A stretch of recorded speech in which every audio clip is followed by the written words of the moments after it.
Então, com muita satisfação que eu inicio aqui mais uma sessão temática do nosso eixo. Hoje nós temos 4 trabalhos que vão tratar sobre o tema da urbanização e territórios.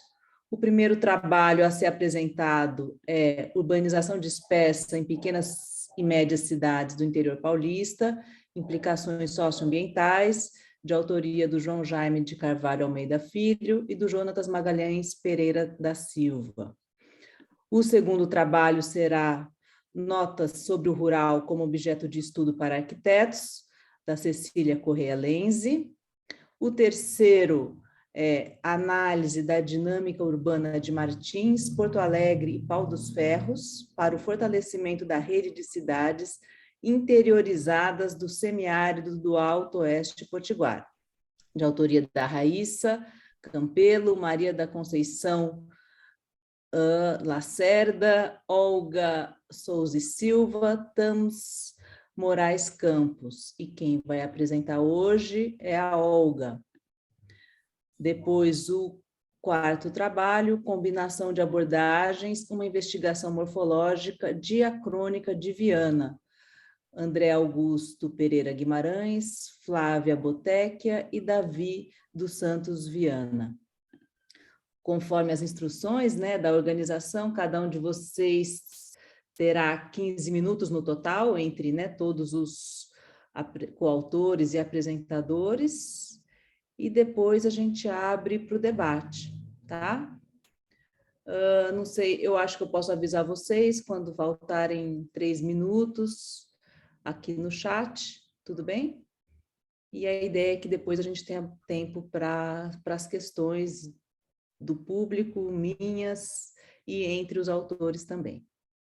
Mais uma vez eu queria agradecer a organização, a Bárbara e o apoio técnico aqui para a realização da nossa sessão e podemos começar. Obrigada, Jaime e Jonatas. Bom dia a todos, agradeço também a organização do evento, a todos que contribuíram para acontecer e a oportunidade de estarmos aqui para apresentar esse trabalho. Esse trabalho, que o título já foi anunciado pela professora Lúcia, ele é parte de uma pesquisa em andamento, no programa de doutorado, que eu estou participando, sob a orientação do professor Jonatas, lá na PUC de Campinas. E é um trabalho feito com a Bolsa CAPES.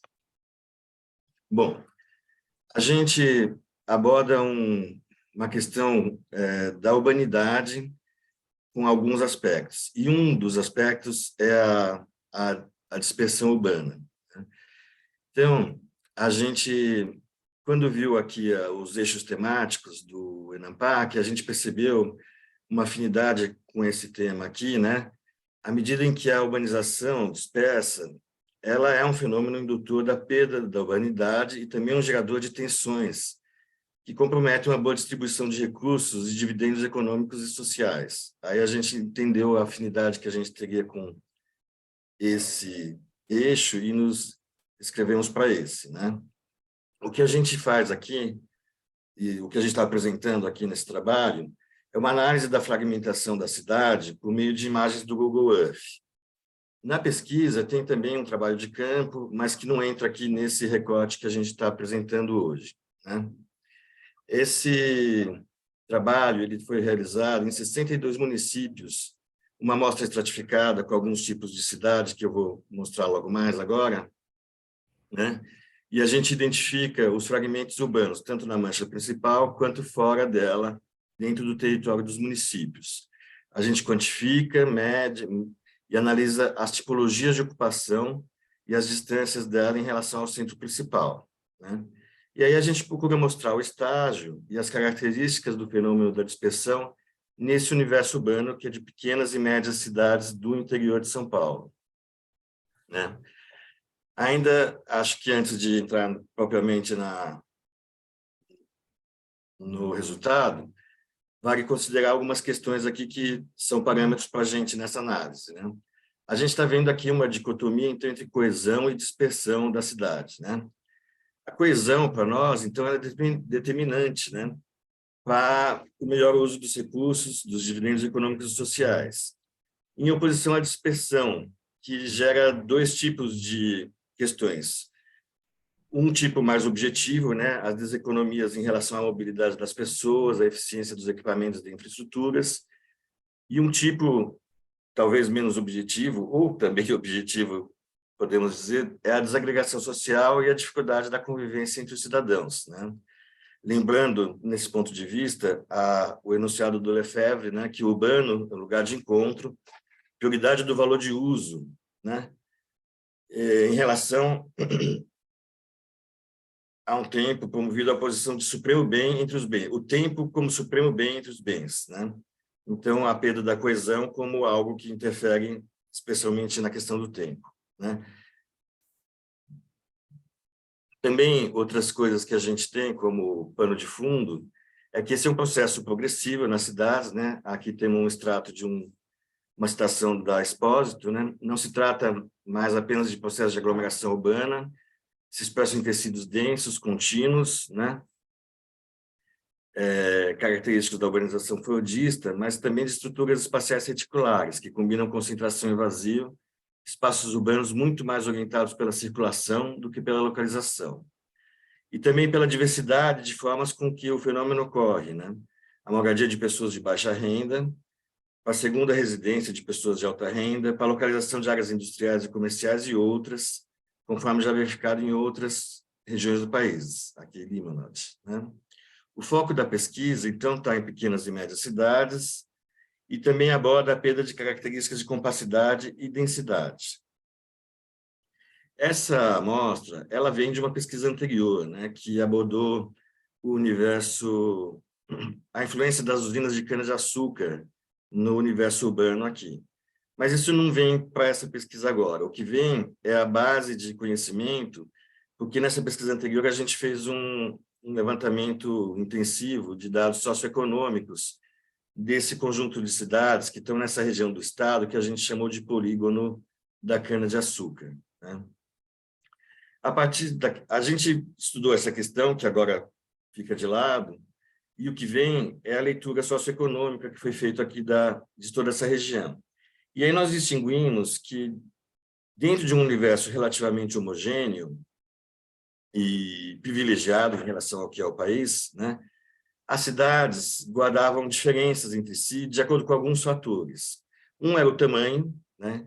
Então, as faixas de população a gente separou aqui, né? Outro eram as regiões do estado, o oeste tinha alguma característica distinta do norte, e outro eram as distâncias em relação à capital. Cidades mais próximas da capital têm um tipo de característica, mais distantes outro tipo. Então, com esse conjunto, a gente estratificou uma amostra, com critérios aí de dimensionar essa amostra, e resultou nesses 62 municípios que estão aqui, né? Todos pequenas e médias cidades, que é o nosso foco de estudo. Bom, análise da dispersão a gente fez pela imagem do Google Earth, né? Varrendo todo o território, né? Examinando e captando todas as manchas urbanas superiores a 2 hectares, assinalando, delimitando e classificando a tipologia delas, né? Então, aqui no caso, a gente tem Botucatu, São Manuel, Patânia, e a gente interpreta essa dispersão elaborando esse tipo de diagrama, né? Onde a mancha urbana principal é essa bola vermelha no centro, essa linha tracejada, ela é equivalente em área ao conjunto de todas as manchas urbanas, então a gente observa a diferença entre uma e outra, né? E aqui, pelas distâncias do Google Maps, considerando eixos retilíneos e não as linhas efetivas de acesso, que são irregulares, né? A gente situa todas essas manchas urbanas em tamanho proporcional, essa principal, e faz análise da tipologia. Então, a gente vai ver diversas configurações de dispersão. A dispersão não acontece sempre da mesma forma em todas as cidades onde ela acontece, né? Então, a gente tem nessas 62 cidades, desde cidades que têm mais de 300% da mancha urbana principal em manchas externas, né? São, em geral, essas que têm esses índices muito altos são cidades pequenas, né?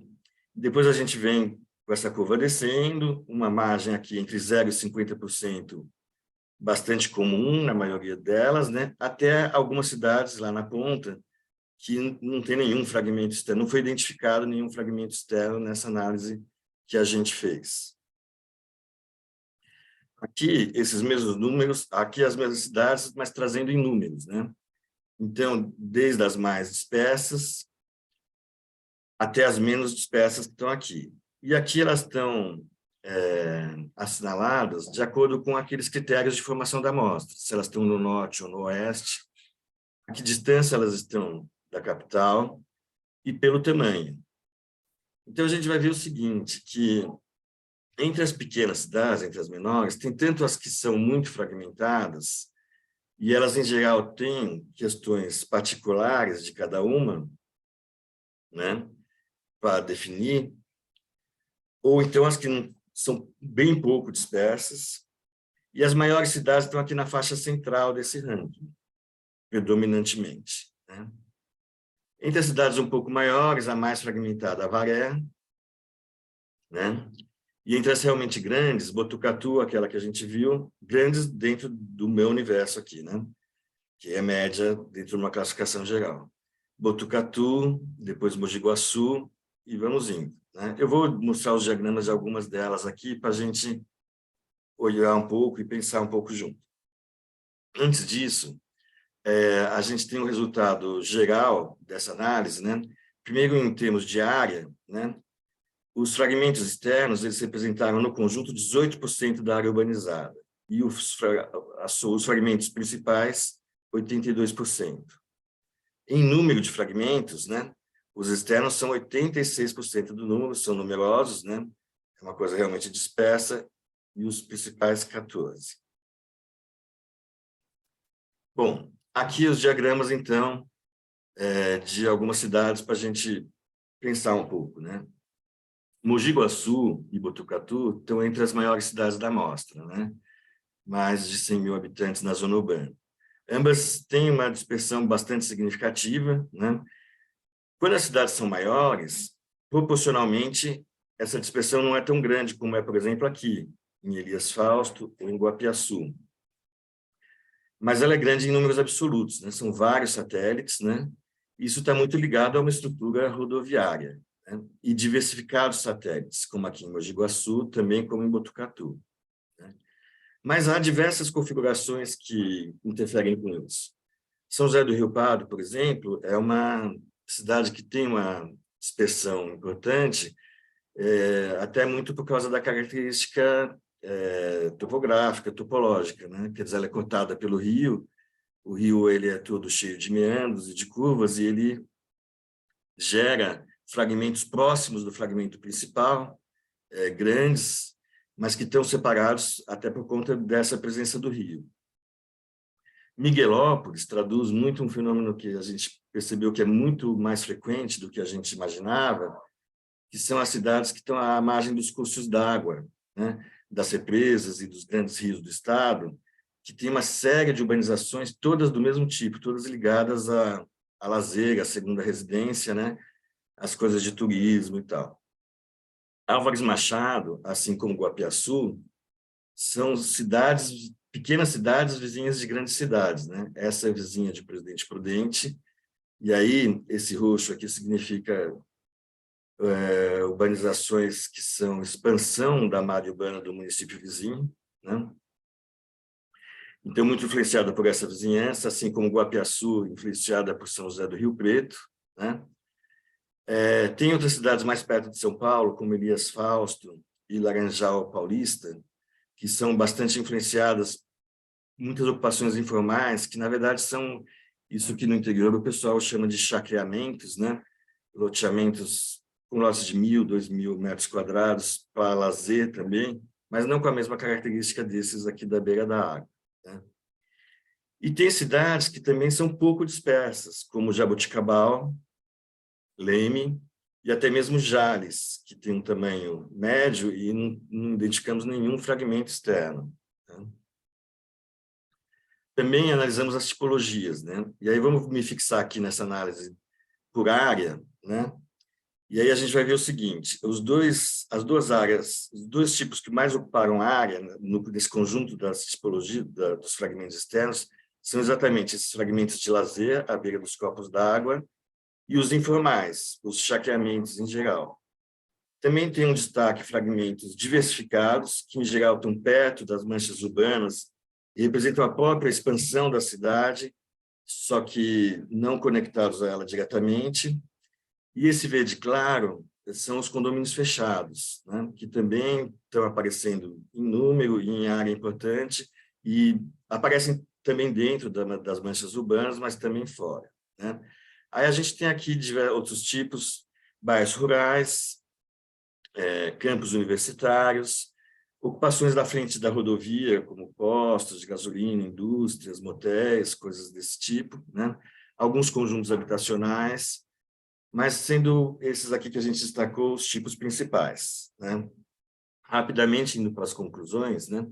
A gente vai ver que a dispersão urbana, a perda de urbanidade e sustentabilidade ambiental são fenômenos associados, que estão presentes na nossa amostra de pequenas e médias cidades do interior de São Paulo. Ele é mais constante em médias do que em pequenas cidades, o que pode estar dizendo que é uma tendência que se associa ao crescimento das cidades. Os fenômenos urbanos característicos há fenômenos urbanos característicos que ocorrem de maneira similar nesse conjunto de cidades. Características morfológicas, processos de produção do espaço urbano que contribuem para esse processo de dispersão. A análise das tipologias permite perceber isso. O comprometimento da organicidade do espaço urbano é uma limitação ao direito da cidade, né? E ele está constatado aqui. É um fenômeno associado ou favorecido pelo modelo de desenvolvimento de cidades baseado na estrutura rodoviária. E aqui a gente tem visto um trabalho de um dos professores aí do IAL, do Jefferson, né? Jefferson Tavares, que descreve bem esse fenômeno e a gente percebe o quanto ele está associado à questão da dispersão. Esses fenômenos ocorrem de maneira muito desigual, né? E, em certa medida, estão associados ao tamanho das cidades. A gente viu, com base na pesquisa anterior, que a dinâmica socioeconômica não corresponde a uma evolução positiva da urbanidade. Quer dizer, os municípios que tiveram bom desenvolvimento socioeconômico, eles não necessariamente são os que estão em uma situação positiva quanto à urbanidade.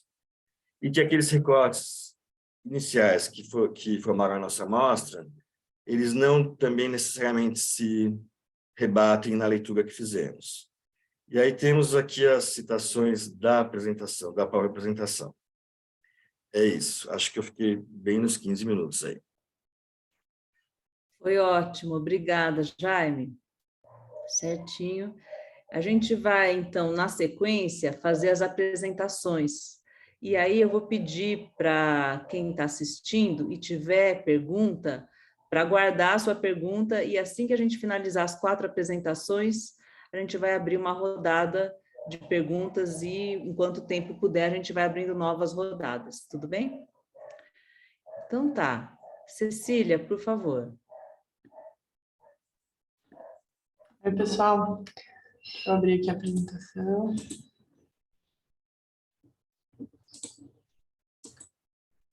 Vocês estão vendo? Bom, meu nome é Cecília, eu sou doutoranda do IAL, sob orientação do professor João Marcos. E nesse trabalho, eu tive como objetivo refletir a respeito do meio rural, como objeto de estudo para os arquitetos. Eu procurei apontar algumas lacunas, algumas características e abordagens possíveis a respeito desse tema dentro da nossa área de pesquisa, né? O rural é meu objeto de pesquisa desde o mestrado, né? Quando eu estudei a habitação dos agricultores familiares de Santa Catarina, E agora, no doutorado, meu foco se ampliou para os povos tradicionais e seu habitat. Em todo esse percurso, sempre me interessou esse exercício de dialogar e de criar pontes entre os achados que eu ia realizando e os debates mais tradicionais travados pelos arquitetos, né? Procurando evidenciar elementos que foram me parecendo importantes nesse percurso. Então, aqui é mais um momento como esse, e conto com os feedbacks de vocês para ir construindo essa abordagem. Bom, em primeiro lugar, me interessa deixar claro, mostrar esse mapa que dialoga muito com o que o Jaime acabou de apresentar, né? Esse mapa é um mapa das áreas urbanizadas de 2015, né? Ele foi publicado recentemente, mas ele tem dados lá de 2015.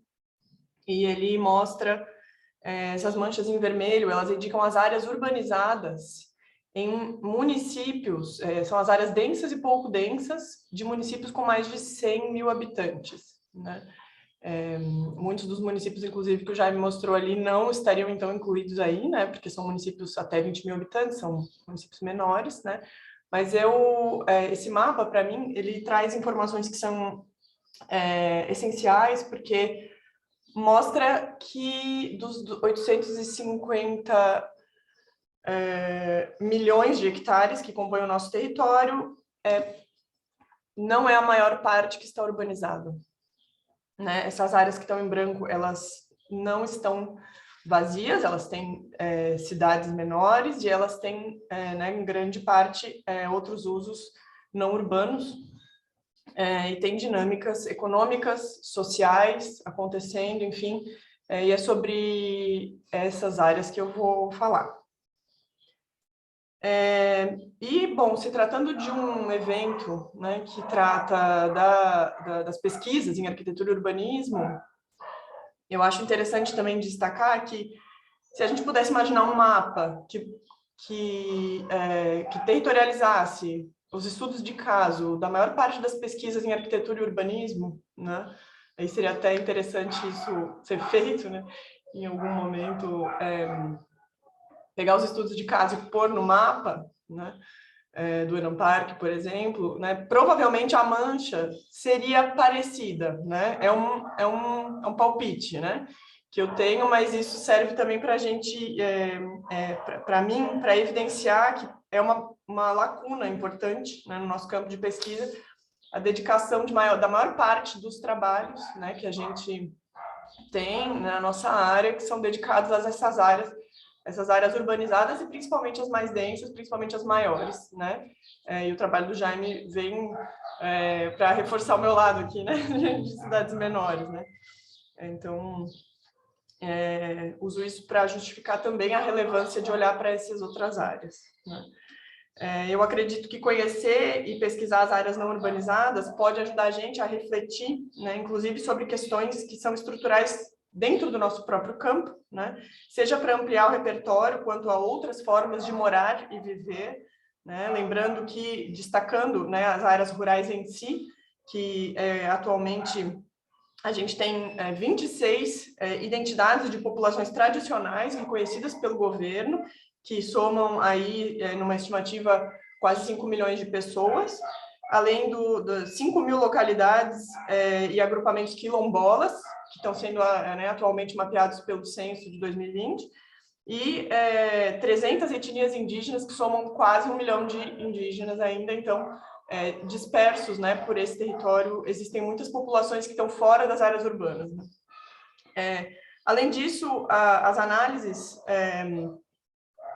podem ganhar, trazendo essa complexidade do Brasil agrário, essa realidade que é própria dessas minorias historicamente marginalizadas, né? Então, os negros, os indígenas, né, que estão presentes na nossa sociedade, né?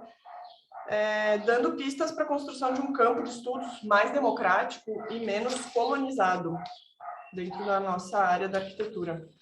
E também, por fim, indicando, né, as contradições, os conflitos, as disputas territoriais que ocorrem, né, nessas áreas e que vão ecoar na sociedade de forma geral, né, por exemplo, né, as intervenções na construção de barragens, né, que vão afetar a vida e deslocar populações inteiras, que depois vão aparecer nas cidades de uma forma ou de outra, né?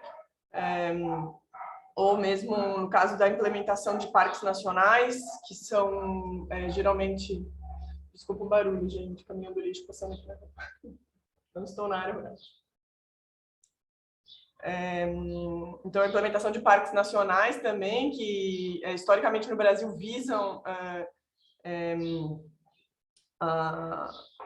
o usufruto, né, a preservação da natureza e proíbem, né, a presença de pessoas, né, no seu interior, como é bem comum, né, nos parques nacionais no Brasil, e que acabam ignorando populações inteiras que vivem, né,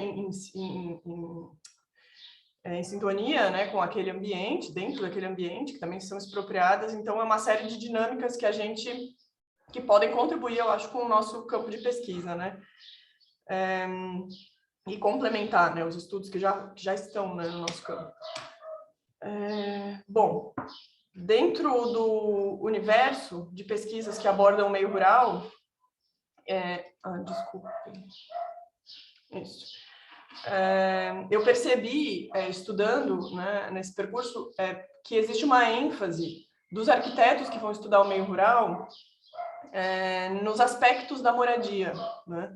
E aí, por uma questão metodológica, né, me chamou a atenção, e é importante fazer esse destaque, que são, na minha opinião, são abordagens que guardam um potencial de análise bastante significativo, né, porque, afinal, elas fazem a questão da moradia, ela parece ter a capacidade de ser um denominador comum, que promove uma conexão entre os debates já consolidados no nosso campo com os estudiosos né, das áreas rurais em outros campos de pesquisa que já são mais consolidados enquanto estudos, né, de áreas rurais, como na geografia, na sociologia. Então, a moradia ela parece fazer essa ponte. Porém, algumas vezes essa ênfase na moradia ela se restringe a aspectos, ignora, né, aspectos fundamentais, porque se restringe a questões formais, né, da pesquisa. Eu encontrei, por exemplo, pesquisas que procuravam observar na distribuição dos cômodos ou nos materiais de acabamento das casas novas, eles constatavam que a partir da observação desses elementos, né, da posição dos cômodos ou dos acabamentos, que estava havendo uma urbanização dos modos de morar, né, nas palavras desses estudos, havia indícios de urbanização, né, dos modos de morar. A gente percebe aí que não estavam sendo observados os processos sociais que estavam conectados a esse fenômeno, né, que estava sendo observado apenas os aspectos formais, né. Então, isso me chamou muito a atenção, né, e na contramão dessa possível abordagem, né, que é mais que se atém aos aspectos formais, né, a gente também tem alguns outros estudos que se destacam e também se conectam à nossa tradição, né, de pesquisas dentro mesmo do grupo ABS, né, a nossa busca, né, que tem como parâmetro as dinâmicas, por exemplo, dinâmicas de canteiros de obra, para avaliar as contradições, né, em torno da construção das unidades habitacionais no meio rural brasileiro. Então, a forma final das moradias ela é analisada como resultado de um processo contínuo, né, no qual está implicado uma série de fatores oriundos dessas particularidades, né, do campesinato, dos moradores das áreas rurais, enquanto grupos específicos. Então, esse relatório que eu trago aí foi uma pesquisa que a gente realizou, no qual a gente estudou a moradia, a produção da moradia nas áreas rurais, mas sempre buscando observar de uma perspectiva ampla. A gente formulou a categoria de habitat camponês, no qual a gente elencou uma série de fatores que interferem na produção da moradia, justamente para escapar, né, dessa observação restrita, né, a um fenômeno formal, né? Então, Então, a gente busca, né, essa abordagem que privilegia processos sociais por detrás de formas acabadas, né? Então, buscando avançar em casos concretos, só para ilustrar, então, aqui essa reflexão, né, eu queria trazer para vocês um pouco da realidade das populações tradicionais, povos tradicionais que habitam o meio rural no Brasil, né? Eles obtiveram reconhecimento no Brasil gradual a partir da década de 90, justamente no bojo dessa disputa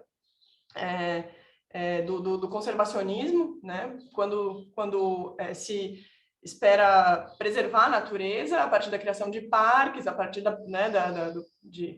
de fechar as áreas que eram que ainda tinham, né, os fragmentos de floresta, e aí de repente, né, essas pessoas moravam lá, estavam lá, e não se tratavam de vazios demográficos, né, como essas perspectivas conservacionistas entendiam, né, essas pessoas né, moravam no interior desses parques, então se evidenciam esses conflitos, né, e também são decorrentes desse processo uma grande quantidade de injustiças sociais, né, que até hoje a gente vê acontecerem, e então fica evidente a luta desses povos tradicionais, então eles se organizam e hoje eles conquistaram o reconhecimento, né, federal e estão ainda na sua luta por permanência nos seus territórios, né? É uma característica fundamental aqui nesse mapa, então vocês veem, é um mapeamento preliminar, né, eu vou aprofundar nisso no meu doutorado, estou aprofundando, só para ter uma ideia da dimensão, né, da abrangência territorial dos povos tradicionais no Brasil, né? São 29 ao todo, né? Aí estão representados apenas alguns. E a simbiose com a natureza é uma das características mais importantes. Eles estão invariavelmente, a vida deles está invariavelmente condicionada pelos regimes de chuva, seca, oscilações fluviais, condicionantes florestais, enfim. E além disso, uma das principais características que nos chama a atenção dos povos tradicionais é a prática de diversas modalidades de uso comum da terra. Então, é importante lembrar que a figura jurídica do uso comum da terra não está prevista na legislação brasileira, e isso implica uma disputa inerente e constante da existência dessas populações. No caso dos faxinalenses, que eu vou falar um pouquinho, pratica-se a criação de animais soltos no meio da Mata Atlântica, onde também é realizada a coleta da erva mate, do pinhão, de ervas medicinais, então no meio da floresta, né, as áreas que num mapeamento não seriam identificadas, né, por exemplo, são áreas de vida dessas populações que aparentemente são florestas apenas, né. No caso das quebradeiras de Coco-Babaçu, né, acontece a mesma coisa, lá para cima, aqui está representado ali para baixo do Piauí. O acesso aos babaçuais é vital para as comunidades. Eles conquistaram a lei do babaçual livre, segundo a qual eles podem acessar as palmeiras de babaçu mesmo dentro de propriedades privadas. Então, para ter ideia do que é a necessidade dessa população em relação à coleta do coco-babaçu, né? E no interior das unidades de conservação da Serra do Espinhaço, ali os apanhadores de flor sempre viva, bem ali no meio de Minas Gerais, é outro exemplo. A prática deles, o ano deles está marcado por momentos de transumância, eles se deslocam, né, para realizar a coleta das sempre-vivas e levam o gado para os pastos mais verdes em determinada época do ano, e lá permanecem por semanas, meses, habitando cavernas, habitando lapas, e depois vão comercializar essas flores que a gente hoje encontra nos mercados. Então, é uma complementação de renda dessas famílias. Bom, no caso específico dos faxinais, que eu queria trazer para vocês, desculpem, agora que eu estou vendo que está um pouco ruim a resolução. Então, esses são territórios, isso aqui é o estado do Paraná, né? Então, ali no mapa do Brasil vocês conseguem se localizar, e essas bolinhas verde-limão são as ocorrências de agrupamentos de faxinais. Esse mapa não é meu, né? Esse mapa é de uma pesquisa de colegas. Bom, então, os faxinais são esses espaços habitados, né, por grupos de famílias em meio à floresta da Mata Atlântica.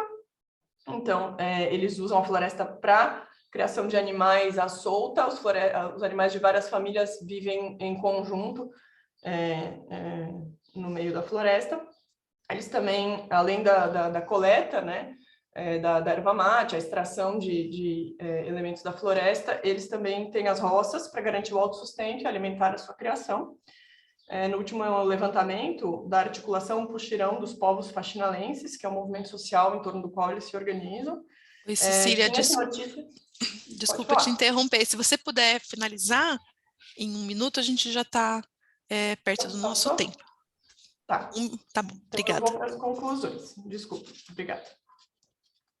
Bom, deixa eu ver como é que eu finalizo. Não, pode só não queria te ter desconcentrado, só para ir caminhando para a conclusão. Mais, talvez 5 minutinhos, gente, desculpa, talvez eu não tenha calculado muito bem aqui. Mas o que eu queria destacar, a partir de apresentar o caso dos faxinais, são 227 faxinais ativos no último levantamento de 2016, ou seja, não é uma coisa de antigamente, essas pessoas estão morando nesses lugares, né, atualmente, hoje, e eles têm no seu histórico de permanência muita luta, muita disputa. Eles, por usarem terras comuns, eles estão ocupando áreas que foram griladas por grandes fazendeiros locais, e na década de 90 eles precisaram, inclusive, diversos desses lugares eles tiveram que sair dessas áreas de faxinal, e depois enfim, eles foram expulsos, né, por esses grileiros fazendeiros, e depois com o reconhecimento, né, da legislação nos anos 2000, eles puderam sair por reconhecimento, né, por ficar evidente o seu direito àquele território, né? Então, é uma disputa constante, né, na qual eles vivem. Bom, para fechar, então, depois, bom, tem os elementos aqui do espaço faxinalense. Eu vou mostrar esse mapa só para vocês entenderem mais ou menos o que é o território, né, de um faxinal. Essa área, esse limite tracejado, então, é um faxinal. Esse limite está previsto em lei, tem uma legislação municipal, estadual, federal que determina, né? Só que está sobreposto a isso, tem uma série de matrículas dos grileiros, né? Enfim, esse beliche fundiário que existe no nosso meio agrário brasileiro, bastante comum. Mas nessas bolinhas pretas são as unidades residenciais familiares, que são elementos importantes, são as casas das pessoas, mas eles usufruem de todo esse território para coleta, né, e para a criação dos animais à solta. Então, tem um padrão de ocupação assim, completamente diferente do que a gente está acostumado a ver, né? E, bom, enfim, as terras de plantas, as estradas, as trilhas, que eles usam cotidianamente, né? Só para terem uma ideia, né, as residências, o croquis da residência em si, né, e aqui, bom, o acesso principal. Então, concluindo, né, ao elencar e analisar os elementos do espaço habitado faxinalense, a gente mobiliza diversos aspectos, né, tem diferentes escalas de abrangência do cotidiano do grupo, o processo histórico, né, que deu origem à organização da luta a nível nacional, as estratégias para permanecer e resistir. Todos esses aspectos, eles antecipam e culminam na manifestação concreta da comunidade no território, e a moradia, então, aqui, né, voltando ao começo da apresentação, ela aparece como uma demonstração de características que são intrínsecas a esse processo. Ainda que a gente possa escolher a moradia como recorte, né, a análise ela vai alcançar maior amplitude se mantida nesse contexto geral, né? Aqui a terra de uso comum, ela acabou adotando historicamente uma função sui generis, porque nesse caso, de característica intrínseca daquele modo de vida, né, que é comum para eles o uso comum da terra, essa reafirmação passou a representar uma unidade identitária do grupo e alimentar a própria luta social por permanência. Então, quando eles voltam para os seus territórios, né, nos anos 2000, como eu expliquei, a terra de uso comum que que é reforçada como identidade central desse grupo, né? Então, ela não é apenas um fenômeno, ela faz parte do processo histórico daquele grupo, né? Aqui, bom, então, em contraste com alguns estudos, né, que a gente vê, infelizmente, ainda muito, assim, nos estudos de urbanistas, que muitas vezes acabam considerando as áreas rurais como homogêneas e como reserva de terra para a expansão do núcleo urbanizado, nos parece central destacar a existência dessa heterogeneidade de usos, essas funções diferentes e todas as simbologias que são atribuídas a essas áreas pelos seus habitantes, né? Muitas vezes a gente vê nos mapas a área verde, que é a área rural, é uma área verde, enfim, né, cinza, nos mapas, e na verdade ela está cheia de vida. Cecília, Né? 1 minuto, tá?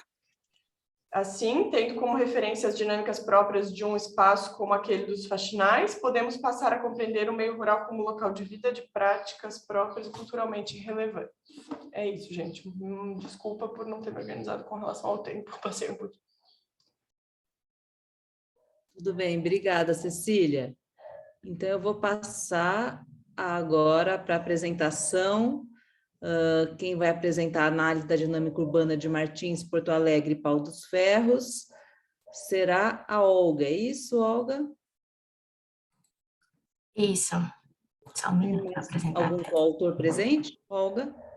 Sim, temos a nossa orientadora Tamis Moraes presente também. Tá, sim. Olga, você gostaria que eu te avisasse quando estiver faltando 1 minuto? Pode ser. Tá bom. Bárbara, inclusive, deixa eu destacar que a gente não consegue ver quando vocês mandam uma mensagem avisando que falta 3 minutos, agora que eu vi no chat. O tá? chat, então é melhor né? realmente Tá. abrir o microfone e falar, porque a pessoa que está apresentando não vê. Não vê, tá bom, tá bom. Obrigada, Cecília. Obrigada. Bom dia a todos. Como já foi dito, a nossa proposta tem essa análise da dinâmica urbana de Martins, Porto Alegre e Pau dos Ferros para o fortalecimento da rede de cidades interiorizadas do semiárido do Alto Oeste Potiguar. Esse trabalho foi feito pelas autoras Raíssa Campelo, Maria da Conceição Gabriele e, como eu já disse, com a orientação da professora Tamis. E aqui está o índice de alguns pontos que a gente vai abordar logo mais. Então, essa nossa pesquisa, ela é um eixo da ramificação da pesquisa de redes urbanas, uma maior que estuda 11 cidades do município do Rio Grande do Norte, que são Água Nova, Frutuoso Gomes, Doutor Severiano, Encante, José da Penha, Lucrécia, Martins e Porto Alegre, Rafael Fernandes e Riacho de Santana. É uma iniciativa do Grupo de Pesquisa em Urbanização, Políticas e Projetos Físico-Territoriais, o GEPU, da Faculdade Universidade Federal do Semiárido do Rio Grande do Norte. Aqui tem um mapa com recorte do objeto de estudo, que seria Pau dos Ferros, Porto Alegre e Martins.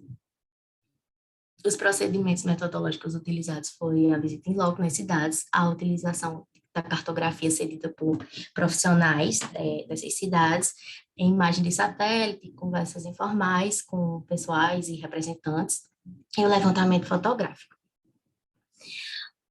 A primeira cidade que a gente vai abordar é Pau dos Ferros, que tem como a perspectiva de polo da região. Ela apresenta características de cidade pequena, tanto pelo território quanto pela população, mas a sua localização estratégica faz com que ela apresente um bom desempenho na prestação de serviços, comércio, saúde e educação, tanto no âmbito público quanto privado.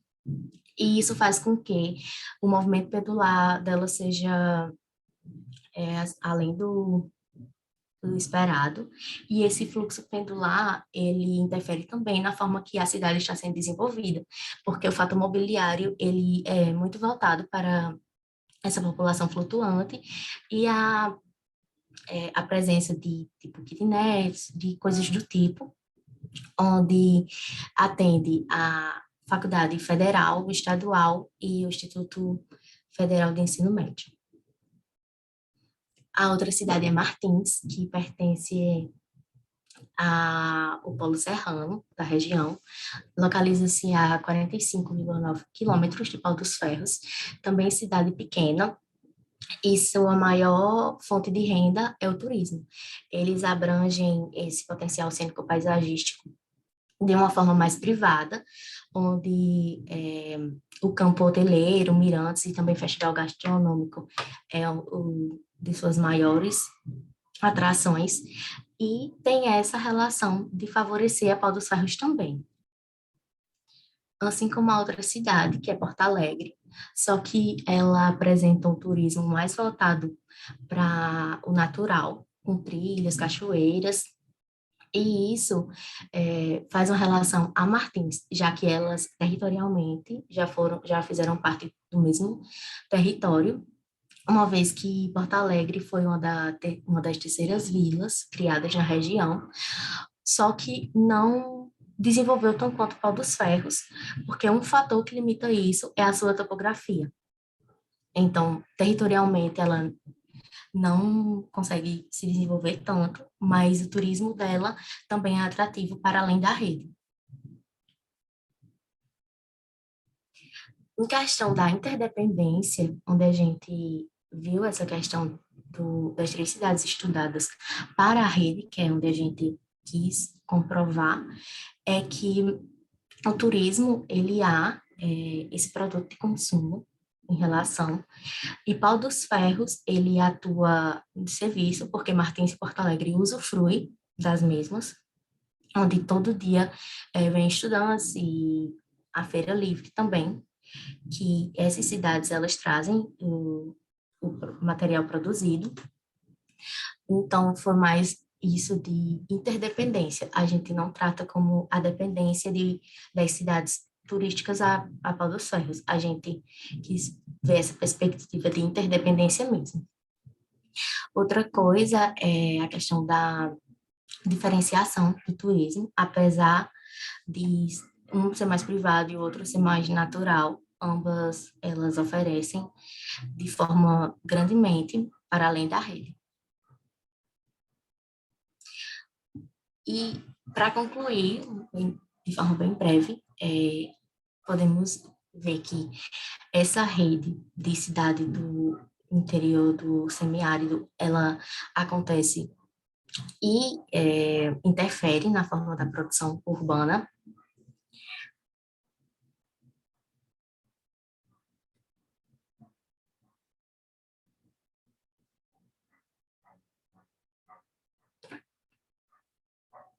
Travou.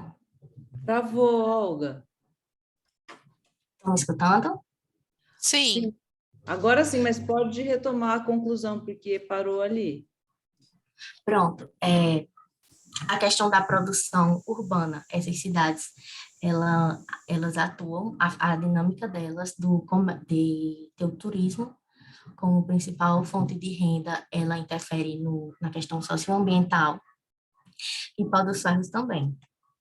Então, essas foram as referências utilizadas, e pedir para, se Tami estiver aí, quiser dar uma colaboração.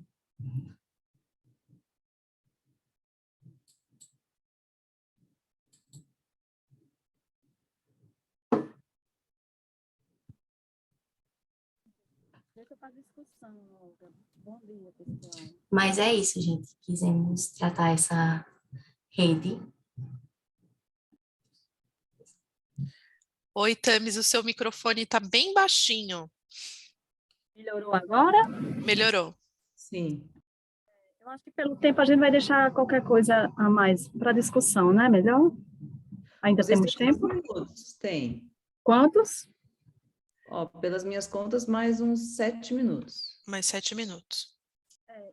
Concluindo tudo isso, a gente tem aí o início de uma pesquisa que ela foi delineada pela própria necessidade que a gente se encontra aqui nessa região do Alto Oeste, certo? É uma cidade, é uma região em que Pau dos Ferros, como o Olga bem falou, é centralizadora de comércios e serviços. Ela, pelo IBGE, é classificada, né, por ser uma subcapital regional. Então, os equipamentos que aqui estão presentes são desde Universidade Federal, como é a nossa, Universidade Federal Rural do Semiárido, a Universidade Estadual, a IF, né, tem mais de 5 universidades particulares. Eu estou falando de uma cidade que tem aí só 27 mil habitantes, então tem movimentos pendulares, né, que acontecem diariamente, tanto para serviço como para estudo, né? E essa dinamicidade a gente conseguiu ver depois que iniciamos essa pesquisa. Essa pesquisa foi dada início no meu pós-doutorado em 2020, 2021, né? E quando a gente se deparou com o Pau dos Ferros influenciando em mais de 30 municípios, a gente escolheu metodologicamente esses 11 pela facilidade de cartografia, e aí a gente foi fazendo essas interrelações, né, tanto análise espacial quanto a questão de dinâmica mesmo urbana e centralizadora. E a gente, começando pelo Polo Serrano, Martins e Porto Alegre, a gente detectou que não existe dependência, e sim interdependência, né? E, no caso, principalmente pela relação de Martins e Porto Alegre, ter uma valorização cênico-paisagística diferenciada, né? E isso traz a Pau dos Ferros uma dependência, uma interdependência de relações, né? De serviços também com Martins e Porto Alegre, no sentido de serviços relacionados ao turismo, né? Em especial Porto Alegre, o ecoturismo. E uma outra relação de interdependência que a gente viu é exatamente pela questão do clima, que é diferenciado, né? Pau dos Ferros a gente tem um microclima semiárido, né? Mas é seco, quente, e já Martins e Porto Alegre é um microclima de semiárido serrano, né? E isso traz uma grande diferença no sentido de abarcar desde de espaços que condicionem a ter acesso ao lazer público, mas principalmente a privatização dos espaços privados por meio de pousadas, a rede hoteleira e restaurantes, né? E uma outra coisa que chama a atenção é exatamente essa logística dessa rede que está se formando. A gente também detectou em outros municípios que eles têm interdependência, em especial ao fator econômico com relação ao comércio popular de Pau dos Ferros, né? Isso é uma outra relação de outros municípios, mas também atinge Martins e Porto Alegre. Por exemplo, não existe feira livre em Martins e Porto Alegre, então, o dia de feira livre aqui, os produtores vêm vender os seus produtos na feira livre de Pau dos Ferros. Isso acontece em todos os municípios aqui do entorno. Então, essa dinâmica de feira livre, ela está condicionada à existência de Pau dos Ferros, que começou exatamente no seu processo histórico, né, de celebrar essas relações de comércio popular e informal. E isso foi substancialmente decisivo para enraizar em Pau dos Ferros essa centralidade. E, no mais, eu acredito que é importante sempre a gente, na academia, a gente fica questionando, né?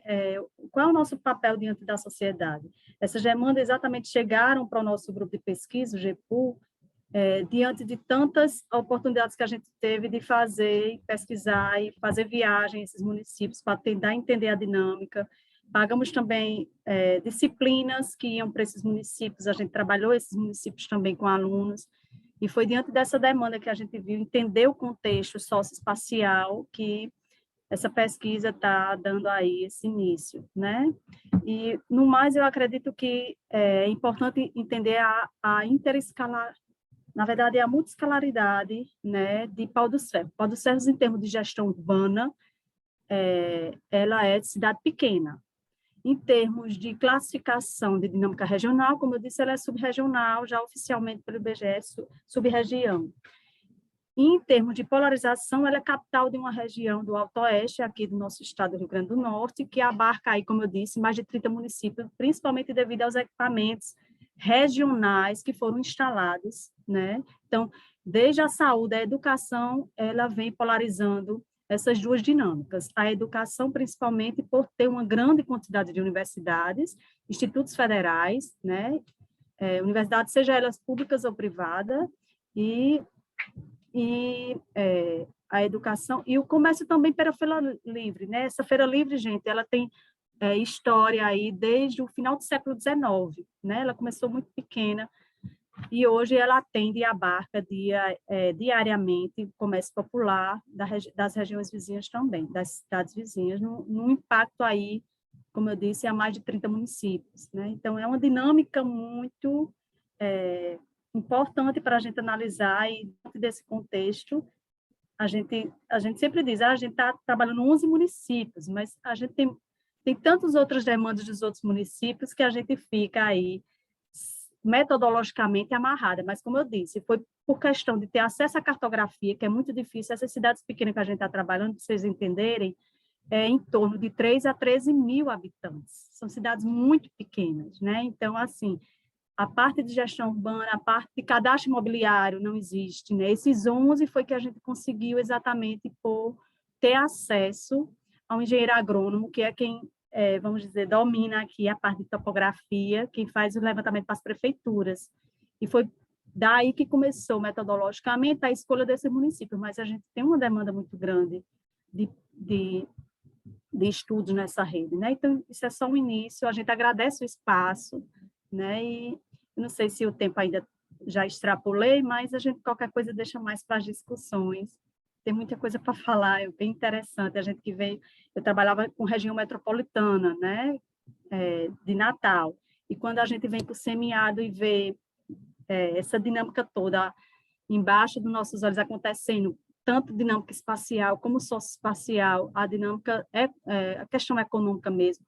E aí inseridos Martins e Porto Alegre com essa função de trazer o turismo, né? Diante dessa logística, a gente se depara assim com situações nas quais a gente sempre tem que estar aí atenta à evolução desse processo, porque uma das coisas que chama a atenção é que esses municípios eles não têm plano diretor, né?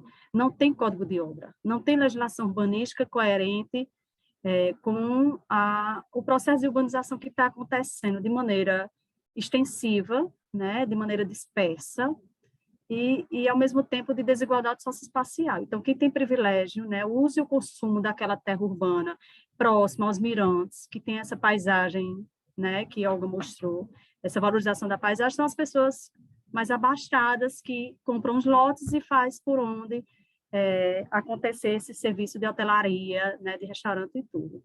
Ainda não chegou por aqui o turismo, vamos dizer, o turismo aí que está relacionado à parte internacional. Eu estou falando só em termos de registro mesmo de proprietários locais, estaduais e nacionais, né, nos lotes aqui dos municípios de Martins e Porto Alegre. Então, talvez a gente ainda está pesquisando, mas talvez isso seja uma realidade a qual está na iminência, no caso, de trazer legislação urbanística e inclusive, Porto Alegre ela tem um decreto, né, de Mata Atlântica, porque ela tem um resquício de Mata Atlântica, mas ela não é cumprida quando se trata de ocupação do uso do solo urbano nessas áreas de mirantes, sabe? Professora, agora a gente está alcançando o nosso tempo. Então, eu agradeço a discussão e muito obrigada pela oportunidade. Obrigada, Olga e Tams. Vou passar, então, a palavra para o André, para ele apresentar o trabalho Combinação de Abordagens, uma investigação morfológica diacrônica de Viana. Obrigada mais uma vez. Vocês estão vendo minha apresentação? Sim. Bom, essa pesquisa está sendo realizada no âmbito do mestrado, que eu desenvolvo hoje na UFES, né? Então, sou mestrando. Ela é parte de uma pesquisa muito maior que eu faço sobre o município de Viana, então eu tento apresentar um pouco desses dados que eu fui pesquisando ao longo do tempo. Então, o município de Viana, ele é um dos 7 municípios da região metropolitana da Grande Vitória, né? Ele está... Desculpa, porque a tela está apresentando aqui. Então, desculpa. Embolei aqui, pessoal. O sistema rodoviário tem sido um dos principais vetores responsáveis pela expansão urbana e dispersão desses territórios. São elementos bidimensionais, mas que se perpetuam pelo tempo. Estrutura a urbanização extensiva, articula o território, além de servir um viés de fenômeno da dispersão urbana. Entender o processo de dispersão urbana através da cartografia e da malha urbana, de forma sistêmica, tem sido um aliado para a investigação da configuração espacial e possibilita entender as mudanças na estrutura da cidade e do seu funcionamento ao longo do tempo. Reconhecendo que as cidades são diversas, multifacetadas, decidiu-se pela combinação de abordagens. Nesse caso, eu estou utilizando as abordagens morfológicas, a histórico-geográfica e a configuracional através da síntese espacial. E aí a gente faz aí um estudo utilizando o quantitativo e os qualitativos.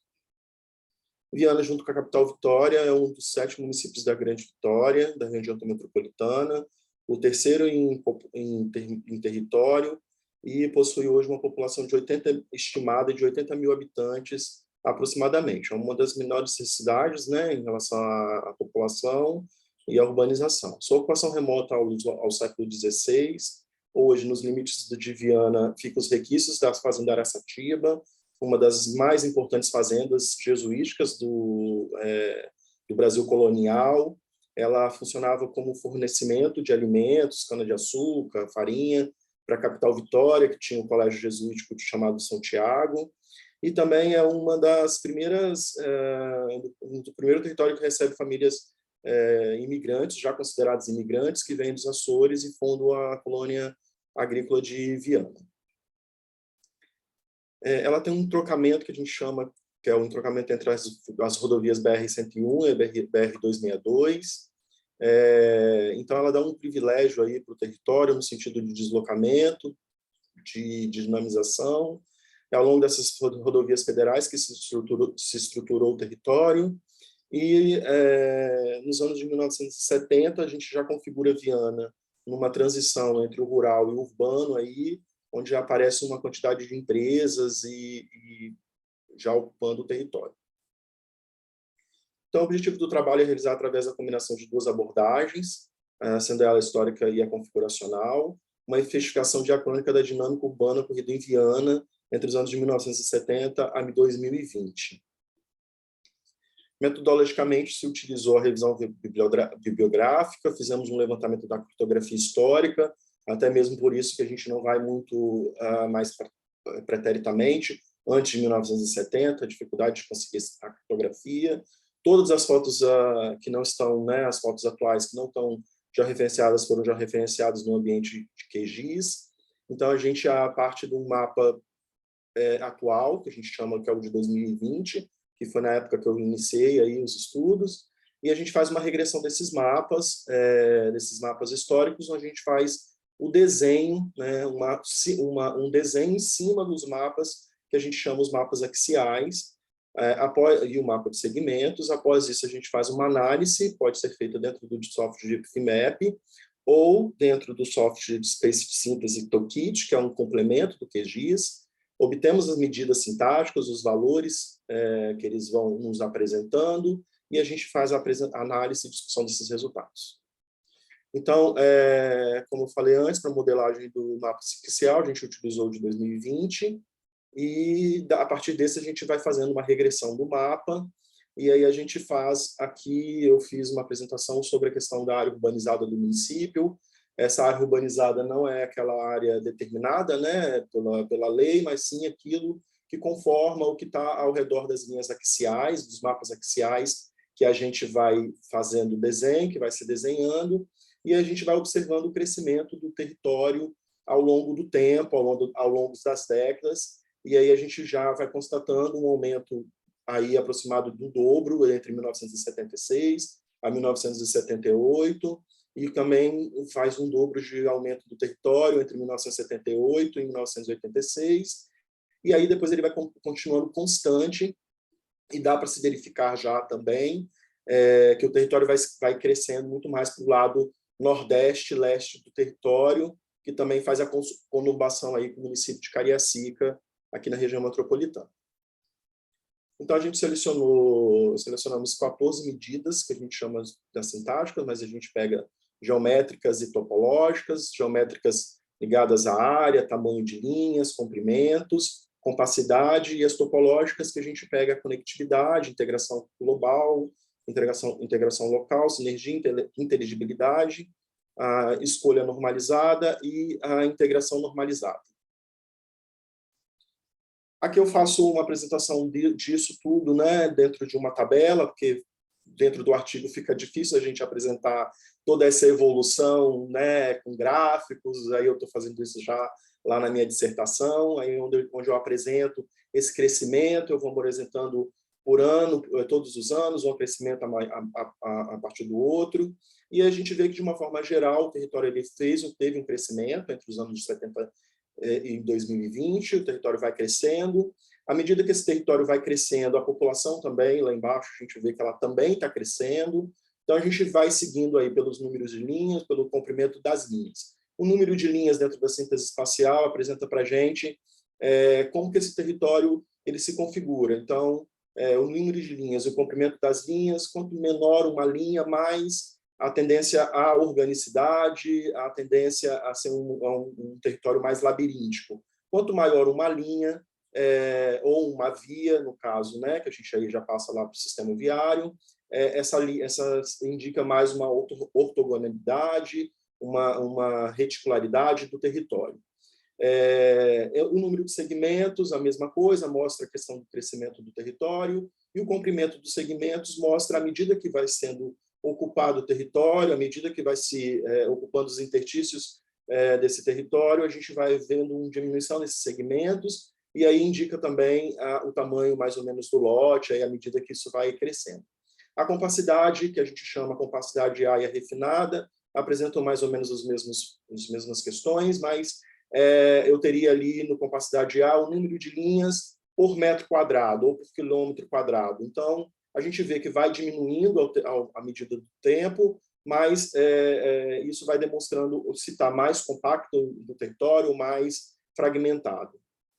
A conectividade média mostra quantas conexões, em média, eu tenho dentro de uma via. Então, quantas ligações que eu tenho dentro de uma linha ou de uma via.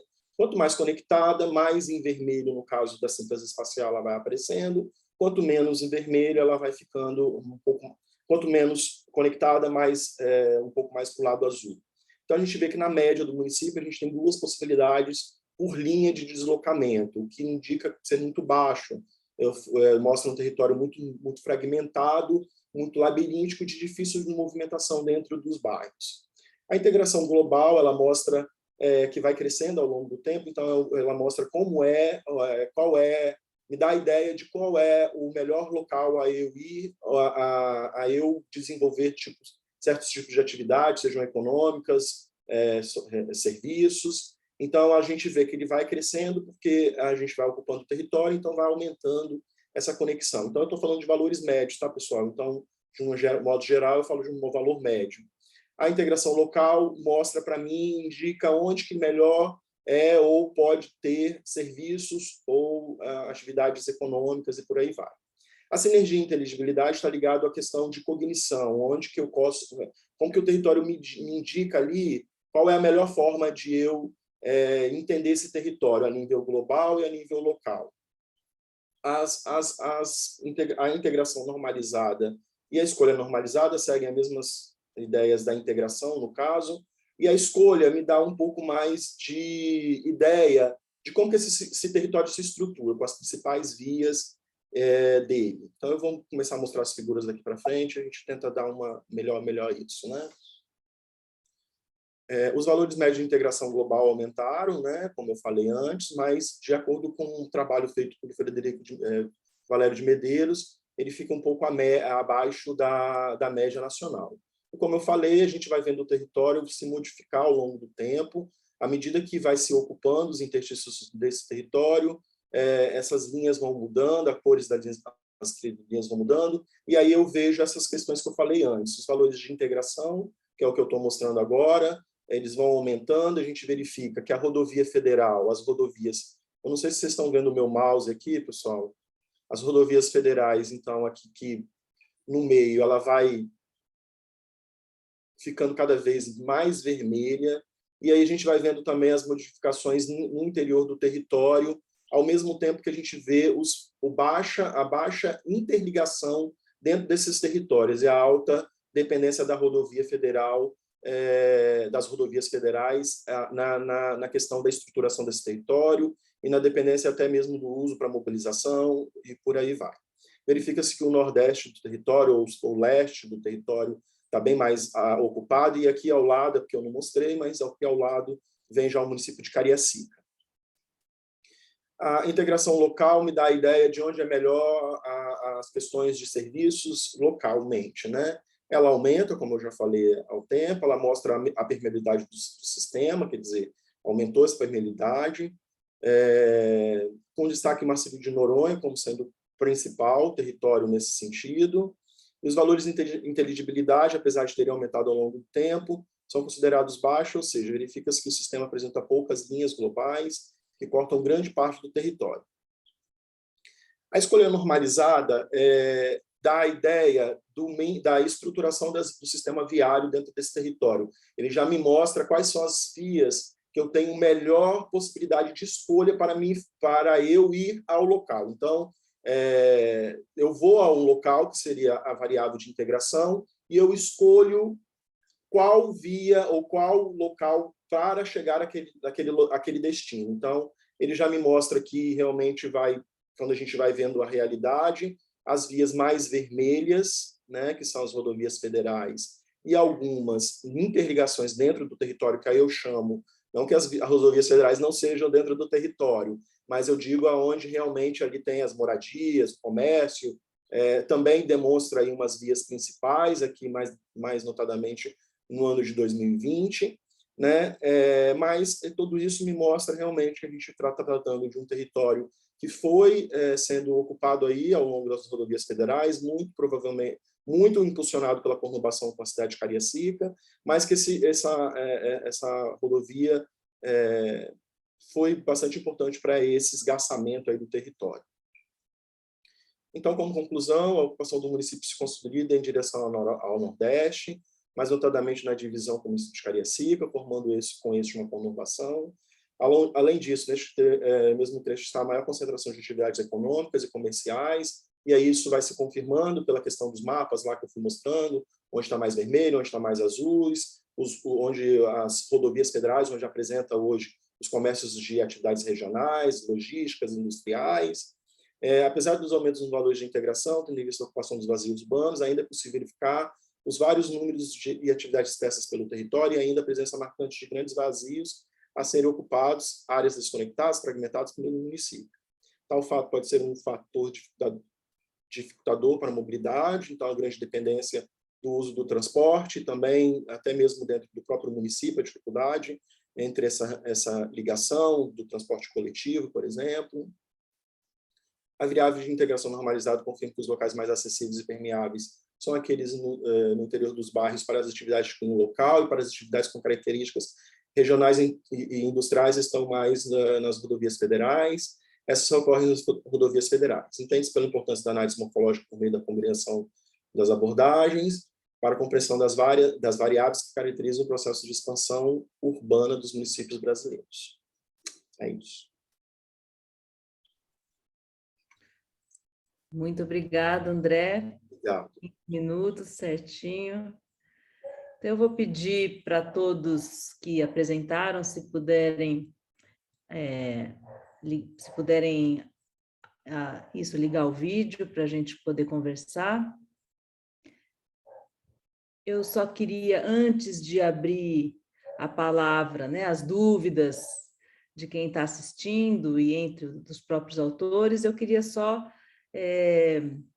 fazer o levantamento de algumas questões comuns, porque eu fiquei eu estava na comissão desse eixo e fiquei muito satisfeita com o resultado, né, das apresentações, porque tem muitas conexões, questões em comuns aqui, questões em comum que os trabalhos apresentaram. Então, acho que foi, né, uma reunião de trabalhos bem feliz, porque eu vejo o seguinte, os trabalhos mostram, né, as diferentes relações que se estabelecem nessa hierarquia de uma rede urbana, mas mais do que uma rede urbana, uma rede territorial, né? Acho que não estamos falando só de áreas urbanas enquanto tais, e talvez essa definição do urbano esteja, né, aqui também sendo questionada.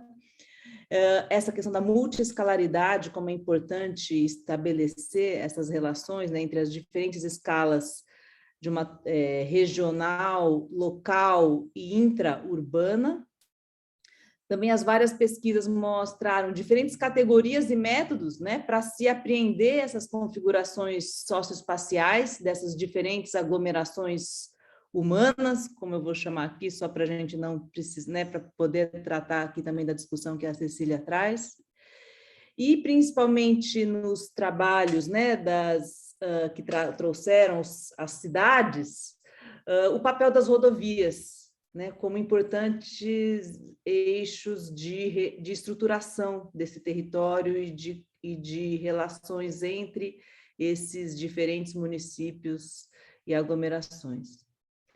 Uma outra questão também que me chamou a atenção dos trabalhos foi, por um lado, nós temos, né, talvez menos aqui, talvez os trabalhos estejam menos na dimensão da produção, né? Então, na ideia de identificar essas diferentes formas de produção do ambiente construído, mas os trabalhos foram na tentativa de mapear os resultados dessas diferentes formas de produção do ambiente construído nessas várias escalas.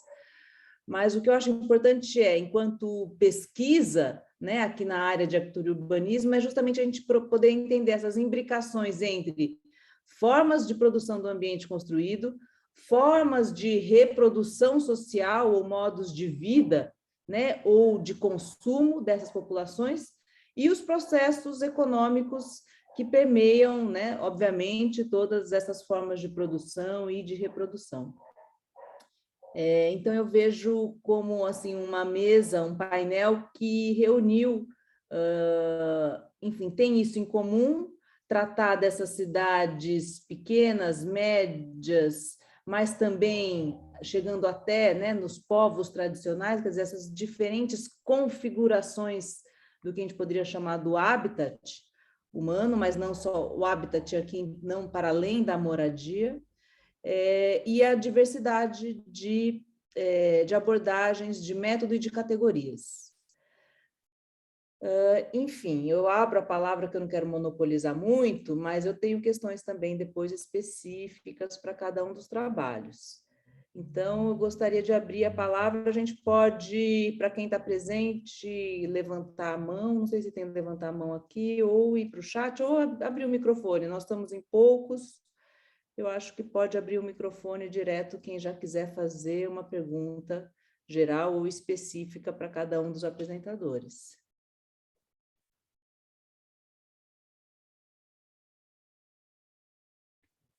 Quem gostaria? Eu gostaria... Obrigado, professora, pelas palavras, eu acho que pelo evento, agradecer aí os colegas que me ouviram, né? Mas eu gostaria de perguntar ao primeiro grupo, lá, ao primeiro trabalho, porque na questão, quando eu vou desenvolvendo a dissertação, eu vou falar um pouco, correlacionar tudo isso que a gente faz dentro da síntese com a dispersão urbana, e eu vou falar lá um pouco sobre o processo de... Eu vou mostrar, né, esse processo da urbanização e como que ela vai acontecendo de acordo com as ocupações do solo, e aí eu vou lá que está contínuo, descontínuo. E aí me interessou muito a questão do gráfico, lá do diagrama que o Jonas e o Jonatas, e eu não consegui perceber como é meio que elaborado. Se ele pudesse novamente falar, professora, eu não sei se é possível fazer esse tipo de pergunta, né? Se não for, eu pediria para que eles me falassem em outro momento, só para eu poder tentar ver se eu faço alguma correlação com o meu trabalho, por exemplo, para alguma dissertação. Obrigado. Tá ótimo, é isso mesmo, André, esse tipo de pergunta. Vamos fazer uma primeira rodada e aí depois a gente responde em bloco, pode ser? Quem mais gostaria?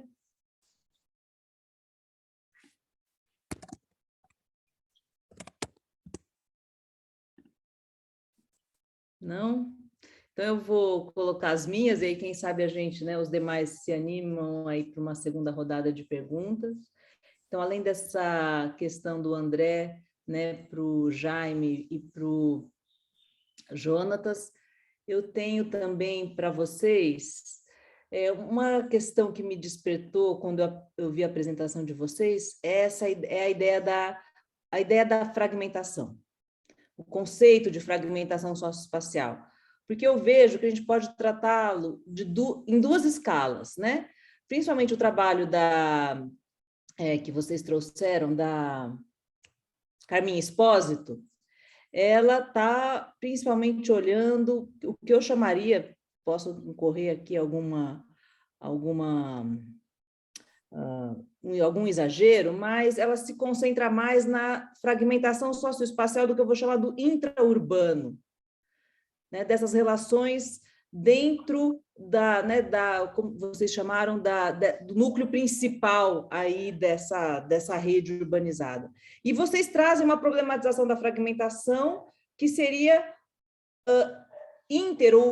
interurbana, né, entre municípios ou entre distritos, com o núcleo principal sendo a âncora. Então, eu queria que vocês, se vocês puderem comentar alguma questão, né, dessa ideia, dessa diferença, há diferenças ou não, e se há, quais seriam, então, esses, como a gente poderia chamar, se há diferenças entre o que seria uma fragmentação socioespacial intraurbana, que eu vejo, sobretudo, né, dos condomínios, cada vez mais agora para todos os grupos sociais e as diferentes formas, né, de consumo, a fragmentação interurbana, que foi justamente essa que vocês trouxeram. E em que medida ambas questionam ou não aquela ideia de uma urbanização, de uma dispersão urbana baseada na relação centro e periferia, né? Porque justamente as leituras que vão tratar das metrópoles, principalmente, vão falar, olha, a relação, né, centro e periferia não dá mais conta dessa diversidade dos processos de urbanização. Então, eu queria que vocês, se vocês puderem discorrer sobre isso. E uma outra ideia que me veio à mente, mas aí para todos os trabalhos, que eu não ouvi essa palavra, ou esse conceito, que é o do periurbano. Enfim, eu sei que na França tem toda uma discussão sobre o que é esse periurbano, e principalmente agora, né, pós-Covid, com essa ideia das segundas residências, que 2 trabalhos aqui trouxeram. Enfim, se eu queria só discutir se seria uma insuficiência dessa ideia para o nosso contexto ou não.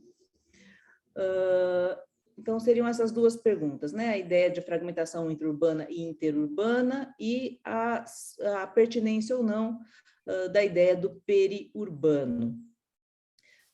Depois, uma dúvida específica para vocês.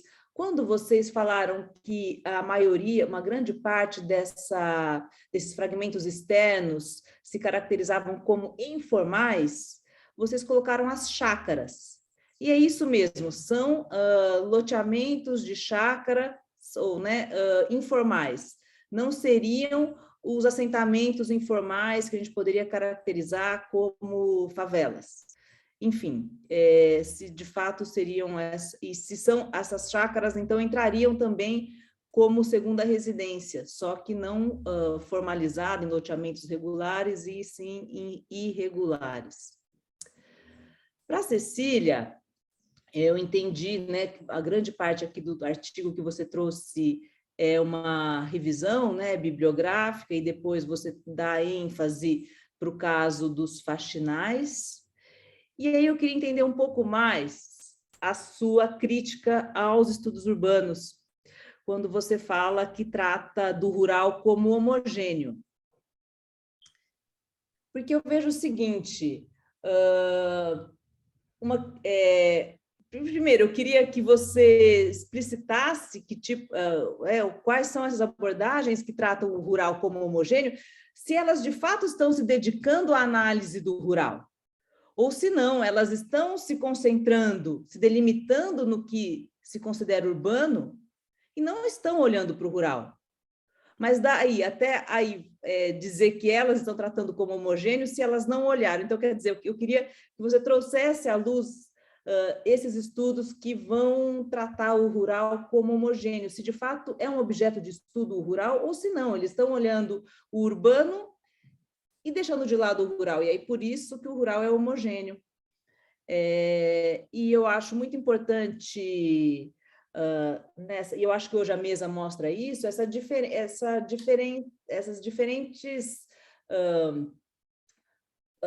talvez aqui a gente teve uma gradação, né, da relação mais próxima com a natureza, de uma reprodução social ligada à natureza, que é os povos tradicionais que você traz, e os diversos graus da relação entre o rural e o urbano, né?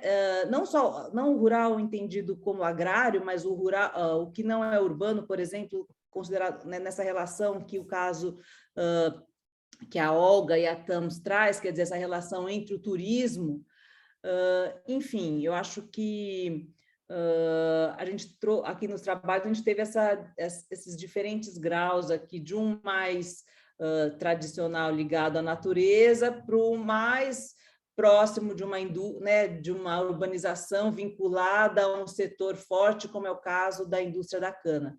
Então, também achei muito importante a mesa por conta disso. Mas a minha pergunta para a Cecília seria essa relação, eu queria ouvir mais a sua crítica sobre essa ideia dos estudos, sobre os estudos que tratam o rural como homogêneo. Para a Olga e para a Tams,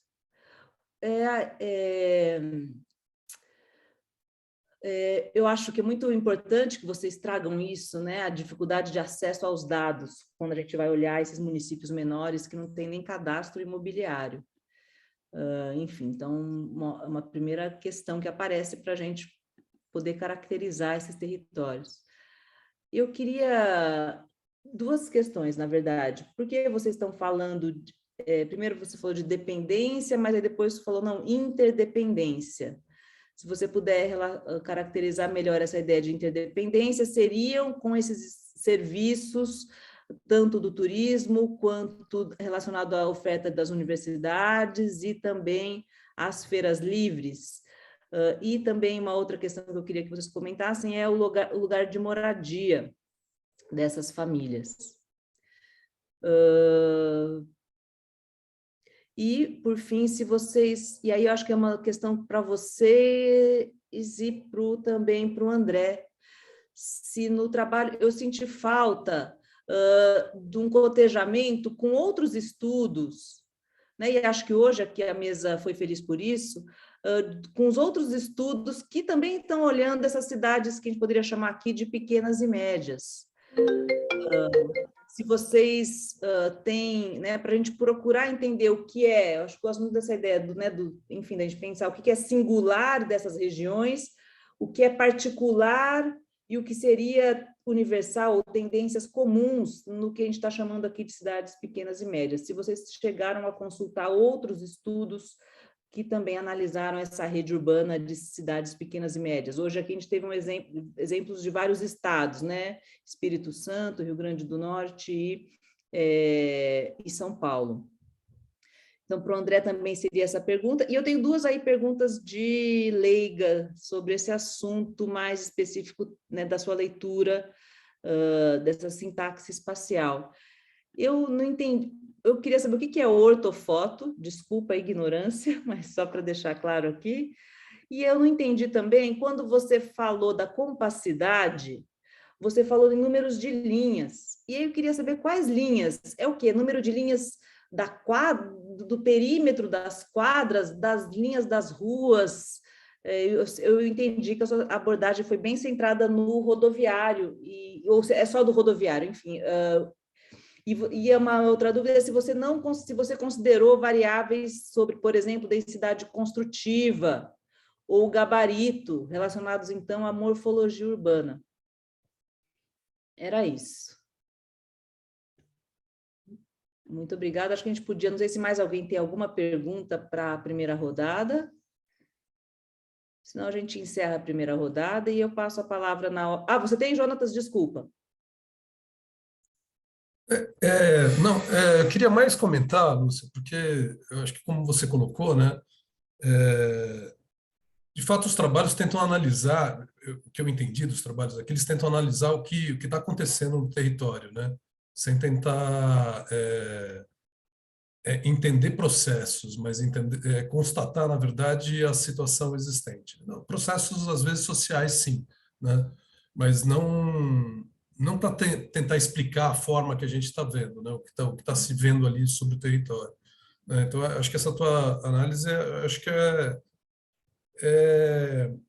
ela é correta, O que me assim instiga um pouco nesse conjunto de trabalhos apresentados é esse esforço da gente entender a diversidade territorial que é o Brasil, né? Então, isso para pensar políticas públicas, né? Porque a gente está vendo uma dificuldade muito grande no desenvolvimento da PNDU, por exemplo, né, de como tratar políticas nacionais com uma diversidade tão grande. E como tipificar, então, algo que não é mais número, né? Um pouco na fala da Thames, ela falou bem isso, né? Quer dizer, eu posso me referir à cidade tal de várias formas, dependendo da relação que eu vou ter com o restante, né? Então, isso me chama muito atenção. O próprio trabalho da Cecília, me parece, né, que ela ela tá tentando olhar como aqui no Brasil, né, no nosso território, com as nossas relações sociais e as cidades que a gente acaba produzindo, né, como é que se dá esse processo de urbanização dito lá pelo Lefebvre na década de 60, do que estava acontecendo lá na França, como algo que vai além da cidade, além do urbanizado em si, né? Mas esse processo de urbanização que vai ao campo, né? E que transforma as relações sociais, etc. Mas como é que se dá aqui, né? Onde esse processo ele é completamente distinto, né?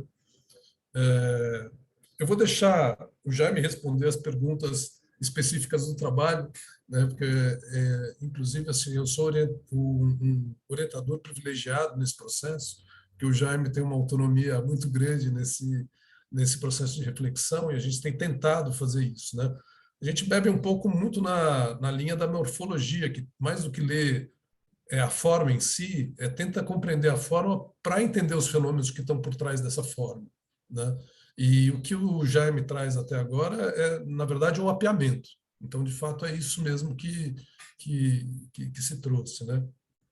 Em relação ao André, eu tenho uma curiosidade, porque assim, eu entendo um pouquinho da sintaxe espacial, né? Já bebi um pouco nessa fonte, né? E me chamou a atenção de que assim as bases, as categorias de análise que parece que você usa para uma análise regional, parece que são quase as mesmas, de uma outra escala, quase indoor ou quase intraurbana, né? E, e é isso, os fenômenos são tão outros, né?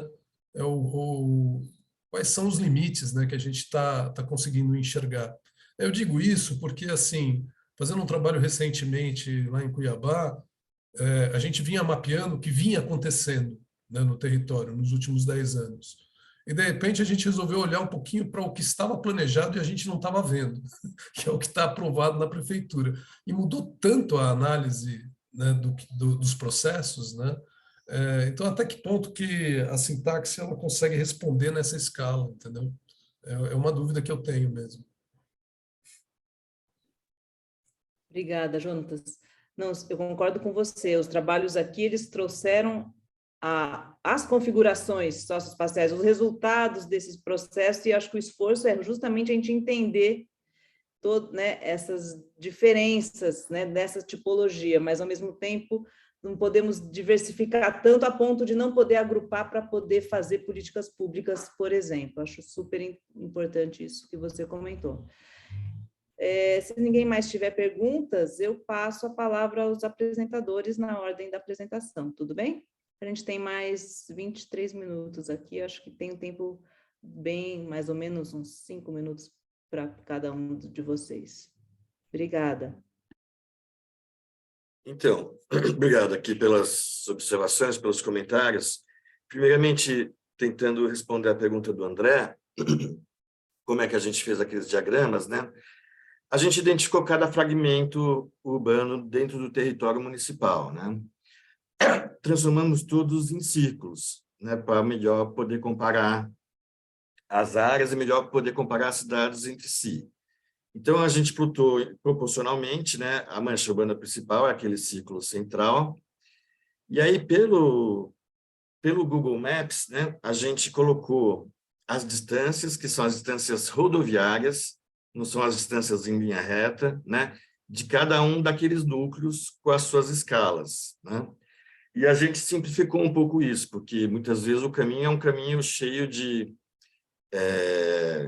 desvios, de vai e vem, mas a gente trabalhou só com a angulação entre o ponto da mancha, o centro da mancha principal e aquele ponto de mancha que a gente identificou. Então, aquela mancha está entre os centros, a angulação é tanto e a distância rodoviária é tanto. Aí a gente plotou aquela mancha lá, né? E aí depois a gente fez a soma de todas as manchas e transformou naquele círculo tracejado em volta da mancha principal para tentar evidenciar o quanto está fora da mancha principal, né, proporcionalmente. Não sei se isso te satisfaz, André, para entender o que a gente fez. Talvez uma coisa para complementar também, que talvez André queira saber. André, não é um algoritmo, como as coisas da sintaxe espacial. Não. Ele é uma representação gráfica apenas. O desenho, inclusive, é no AutoCAD, né? Depois de analisar as figuras das imagens aéreas, o desenho foi feito em AutoCAD no final. Né? Pegaria do tamanho das manchas urbanizadas, faz os gráficos e vai fazendo as ligações entre esses outros núcleos do território ali, né? E o que é importante para nós é ver as configurações distintas que resultam de cada cidade, né? Como o processo de dispersão se dá de maneira muito distinta. Uns dão só manchas da mesma cor, a mesma tipologia, outros manchas diversificadas, tem outras que todas as manchas estão para um lado e não estão para o outro. Então, a gente vai vendo diferentes configurações, vai comparando que a dispersão ela ocorre de maneiras muito distintas, que é uma coisa que, quando a gente olha em cima da própria imagem do Google Earth, a gente não consegue ver essas diferenças, né? Então, para saltar isso e fazer uma redução que ajude a análise, a gente fez os diagramas, né? Bom, isso... Agora, em relação aos comentários da professora Lúcia, de fato, a nossa pesquisa, a gente apresentou aqui o que a gente olhou para fora da mancha urbana principal, mas ela tem toda uma outra parte que é para dentro da mancha urbana, que faz parte da tese, que a gente está indo agora para o último ano de trabalho, né? E aí, a diferença principal que a gente captou entre um e outro é que, dentro das manchas urbanas principais, o principal fator de fragmentação são a estrutura das próprias rodovias. É a frente das rodovias que mais fragmenta e compromete a urbanidade do espaço intraurbano, né? E aí vai ao encontro da própria observação que você já tinha feito, né, sobre a importância das rodovias, né? As frentes de rodovias são muito comprometidas, são espaços sem urbanidade alguma, quase, nas cidades dessa nossa amostra, né? E vem ao encontro também do que eu pude ler do trabalho do André, né? Que da importância desse nosso modelo rodoviário de desenvolvimento na estruturação, na formação das cidades, né? Acho que a gente pegou isso também. E, além das frentes de rodovia, no espaço interurbano, especialmente acho que para essa realidade que a gente está do interior de São Paulo, que, do ponto de vista socioeconômico, é um lugar privilegiado, né, em termos de Brasil, os condomínios fechados, né, aparecem com uma importância muito maior dentro do que fora da mancha, né, de alto padrão em geral, mas tem também condomínios de médio até de baixo padrão, mas também urbanizações fechadas, né. Então, são fatores que tiveram pouco peso na análise fora da mancha, mas tem muito peso na análise dentro, né. E quando se pergunta em relação aos chacreamentos, eles, em geral, são ocupações informais e não necessariamente são de baixo padrão. Aliás, elas são até de padrão médio, algumas até de padrão alto, né? E eu não sei se elas são necessariamente primeira residência ou segunda. Pode ser segunda, mas talvez, em alguns casos, seja a gente que está indo morar mesmo nessas áreas, né? E o que a gente pode identificar na análise é que elas não atendem os parâmetros da legislação de parcelamento. Então, você não identifica uma reserva de áreas, você não identifica um sistema viário conforme a legislação. Então, por isso, elas ficam numa categoria à parte de informais. Mas, em geral, quase todas elas são de padrão médio-alto, casas grandes com piscinas, com paisagismo, aquilo que a gente pode identificar por esse instrumento da análise da imagem aérea, a gente percebe que é de alto padrão, em geral, né? Com algumas exceções. Favelas estão muito pouco presentes nesse universo de cidades que a gente estudou. Somente em 2 dessas cidades a gente identificou favela maior do que 2 hectares, que é o nosso critério de corte, né, para incluir essa área. Só em Avaré e em Fernandópolis, mas em nenhuma outra cidade identificamos coisas menores até do que 2 hectares que não entraram na análise, né? Acho que também na discussão de que resultado, isso está claro para a gente na pesquisa, que a gente descobre aqui muitas pistas, né, em relação aos processos, porque na medida que a gente olha para as tipologias, a gente está apontando pistas de olhar processos de formação, mas a gente não está entrando nesse mérito e nessa avaliação nesse momento. A gente está mais preocupado em compreender mesmo a feição dessas pequenas cidades, né? E aí eu percebi, assim, uma coisa que foi surpreendente para nós como resultado, e vai ao encontro, então, também acho, da análise da Olga e da Tamis, né, é a importância do turismo como fator gerador de ocupação do território, né? Porque a gente não tinha noção no estado de São Paulo que ele fosse tão importante, tão determinante. Assim, 1/3 das cidades da amostra tem essas ocupações turísticas muito fortes e, no final, elas são as que ocupam mais espaço. A gente tem aqui no estado de São Paulo os rios e as represas, né, que são importantes, são grandes e são uma grande oportunidade para esse turismo, né? Então, a gente viu isso como determinante. E uma coisa que eu queria só trocar aqui, uma figurinha, então, um pouco com a Cecília, né? Num desses fragmentos que a gente identificou, lá no município de Penápolis, tem um bairro tradicional formado por oleiros, né? Eles estão numa margem de rio, e são oleiros que estão lá há décadas, ou até desde o começo do século passado, e numa forma de ocupação do território também muito diferente. Eles também não têm cercas, todos vão nas mesmas barrancas do retirar o barro, né? E uma olaria só de telhas, quase não produzem tijolos. E é uma forma bem tradicional, interessante, que a gente encontrou nessa nossa análise, está em Penápolis. Não sei se eu respondi, Lúcia, aí o que você esperava. Está ótimo, obrigada, Jaime. Pela ordem, a Cecília? Uhum. Bom, gente, muito obrigada aí por todas as considerações, todos os comentários.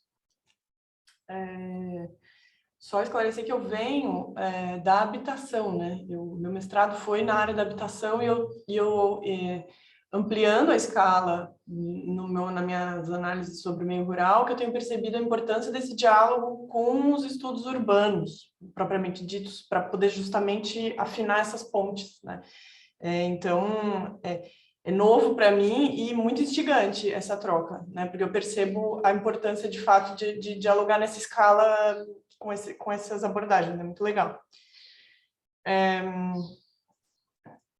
Com relação à pergunta da Lúcia, né, esses estudos, sobre esses estudos aos quais eu me refiro, essa crítica que eu fiz, né, dos estudos urbanos que tratam o rural como homogêneo, isso nem está no meu artigo, na verdade, né, no trabalho que eu submeti, mas faz parte das coisas que eu venho vendo, assim, né, então eu ainda nem pude cientificamente me ater sobre essa crítica, né, Lúcia, mas de fato eu vejo, isso é uma constatação, e eu parti especificamente nesse comentário que eu faço, né, que me chama a atenção, em cima de uma aula, de um estudo feito pelo Labcidade, da FAO, USP, no qual as professoras apresentam uma análise sobre a pauta urbanística de São Paulo, revendo o plano diretor estratégico. Eles não tratam do meio rural, de fato, mas dentro do mapa chama muita atenção porque é um mapa do município de São Paulo, e aí assim, a zona rural, a zona urbana, toda a área urbana, ela tem todos, né, uma delimitação de zoneamento muito precisa, e quando chega lá na zona sul, principalmente, na zona sul do município de São Paulo, então tu tem essa mancha verde, né, é homogênea, né? Assim, não tratam, de fato, eles não analisam a zona rural. A zona rural ela é tida como homogênea para quem está pensando o planejamento estratégico do município. Mas não deveria, na minha opinião, né? Não deveria ser considerado como uma área homogênea, deveria adentrar essa área, entender os processos que estão acontecendo ali, que ocupação territorial que ela está acontecendo, né? É nesse sentido, eu acho, um pouco, né? Mas, de maneira geral, assim, isso é uma coisa que a gente percebe nos planos diretores em geral, né? A gente tem as zonas rurais como zonas homogêneas ou zonas de expansão, né? Então, isso para mim é muito, muito relevante, assim. Enfim, é uma área para eu entrar, né? Assim, foi uma crítica até um pouco leviana da minha parte, mas espero já, né, nas próximas etapas da minha pesquisa eu conseguir defender isso, posicionar, né, me posicionar melhor até nessa frente a isso. Com relação ao que o professor Jonatas falou, né, de fato, assim, essa hegemonia da racionalidade urbana, né, que o Lefebvre coloca, isso também é um ponto de diálogo bem legal, né, com os estudos em arquitetura e urbanismo, porque o Lefebvre é uma grande referência, lógico, né, para todos esses estudos, mas, de fato, dentro da minha pesquisa, não tenho encontrado evidências que coloquem isso de maneira assim, categórica, como ele coloca, né? E justamente as próximas etapas da minha pesquisa são para colocar em apresentar graficamente as estratégias territoriais desses povos tradicionais, nas quais fica evidente que a racionalidade urbana não é predominante, né? Ela está, né? A racionalidade capitalista está ali, né? Permeando as relações de produção, né? Todos os processos sociais que constituem aquele território, mas ela não é a única, né? Então isso também fica para as cenas dos próximos capítulos aí da minha pesquisa, mas muito obrigada pelos comentários, pessoal. É isso. Obrigada, Cecília. André? Não, desculpa, é a Olga e a Thanos. Também quero agradecer pelos comentários, dizer que serão de grande valia para a nossa futura pesquisa que iniciou agora. E sobre o termo de dependência e interdependência, foi algo que mudou também durante a pesquisa, porque foi uma hipótese levantada pela gente. Não, Pau dos Ferros é tida como polo e ela detém a dependência da região, né? Só que quando a gente foi subdividir esse estudo e pegou Porto Alegre e Martins pelas suas convergências, né, de ter esse turismo como grande fator econômico, a gente viu que não era dependência, porque muitas pessoas remetem o centro paisagístico dessas cidades para Pau dos Ferros.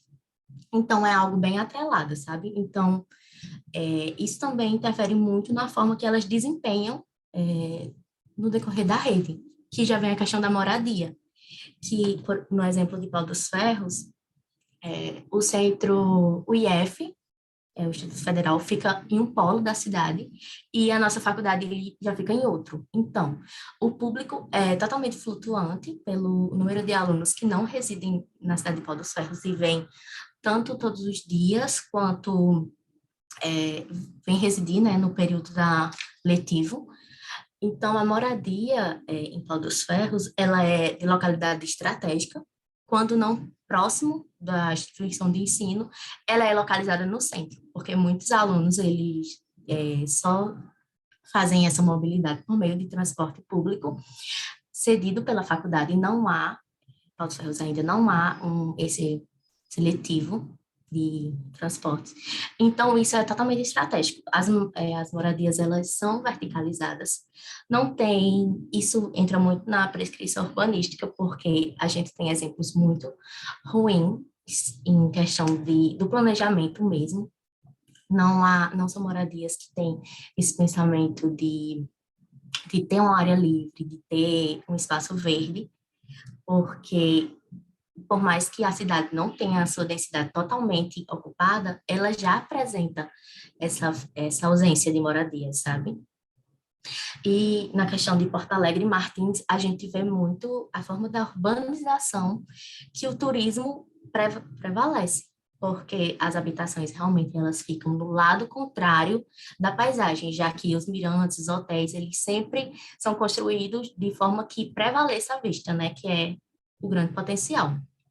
Em Martins, por exemplo, a gente encontrou uma Coab em uma das visitas e viu a prevalência de características construtivas mais simples, só que tem a questão do uso do espaço, né? Que eles estavam perto de uns dos mirantes, só que não usufruíam. Então, isso também entra na questão da moradia e de como estão sendo distribuídos em torno da cidade.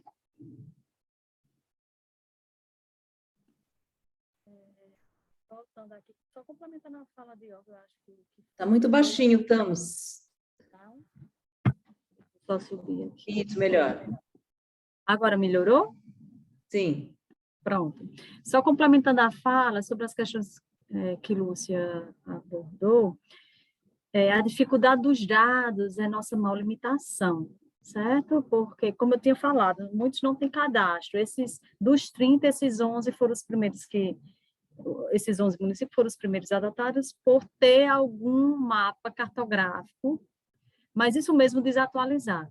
Pau dos Ferros é o único que, inclusive, em 2021 foi aprovado o plano diretor e necessitou do macrozoneamento, e o cadastro imobiliário, inclusive, foi feito por um projeto de extensão também daqui da Universidade, da UFESA, e é o que está mais atualizado. O restante é como é que a gente trabalha. A gente vai para campo com a base cartográfica de 2008, 2012 e 2016, né? o que tem mais atual, e vai atualizando mesmo, fazendo manchas. E aí é onde sai o preciosismo aí, onde fica a desejar a precisão, né? Então, a gente trabalha...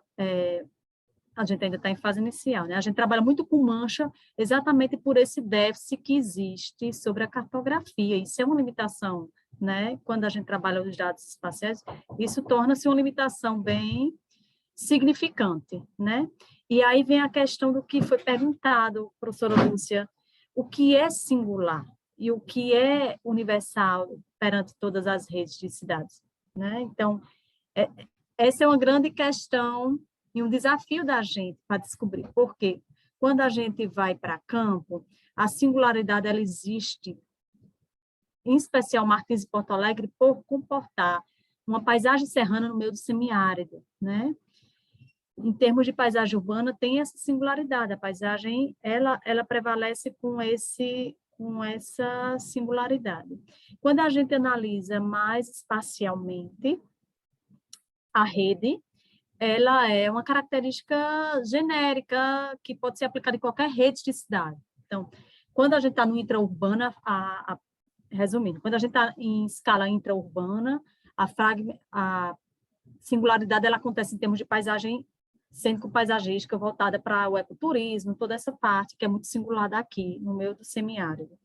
Quando a gente vai para uma escala maior, né, a gente percebe a relação da rodovia, inclusive, já botando o ponto de fragmentação, eu concordo com o que Jaime disse, né, as fragmentações das nossas cidades, elas existem, e eu acho que isso é uma característica, a gente já trabalhou, começou a estudar redes de cidades no Brasil, mas quando a gente viu a especificidade das nossas cidades muito pequenas, e é uma outra singularidade, né, a gente vai descobrindo e vai apontando questões do que pode ser genérico e do que pode ser singular. Então, a fragmentação por meio, por exemplo, das BRs e rodovias que cortam nossas cidades, ela acontece, mas eu acho que, dentro da nossa pesquisa, a gente vê que isso é um fenômeno que é das nossas cidades brasileiras, né? Então, lidar com essa fragmentação via planejamento rodoviário, que divide a cidade em partes, né? Inclusive, tem municípios que a gente está adotando como polo,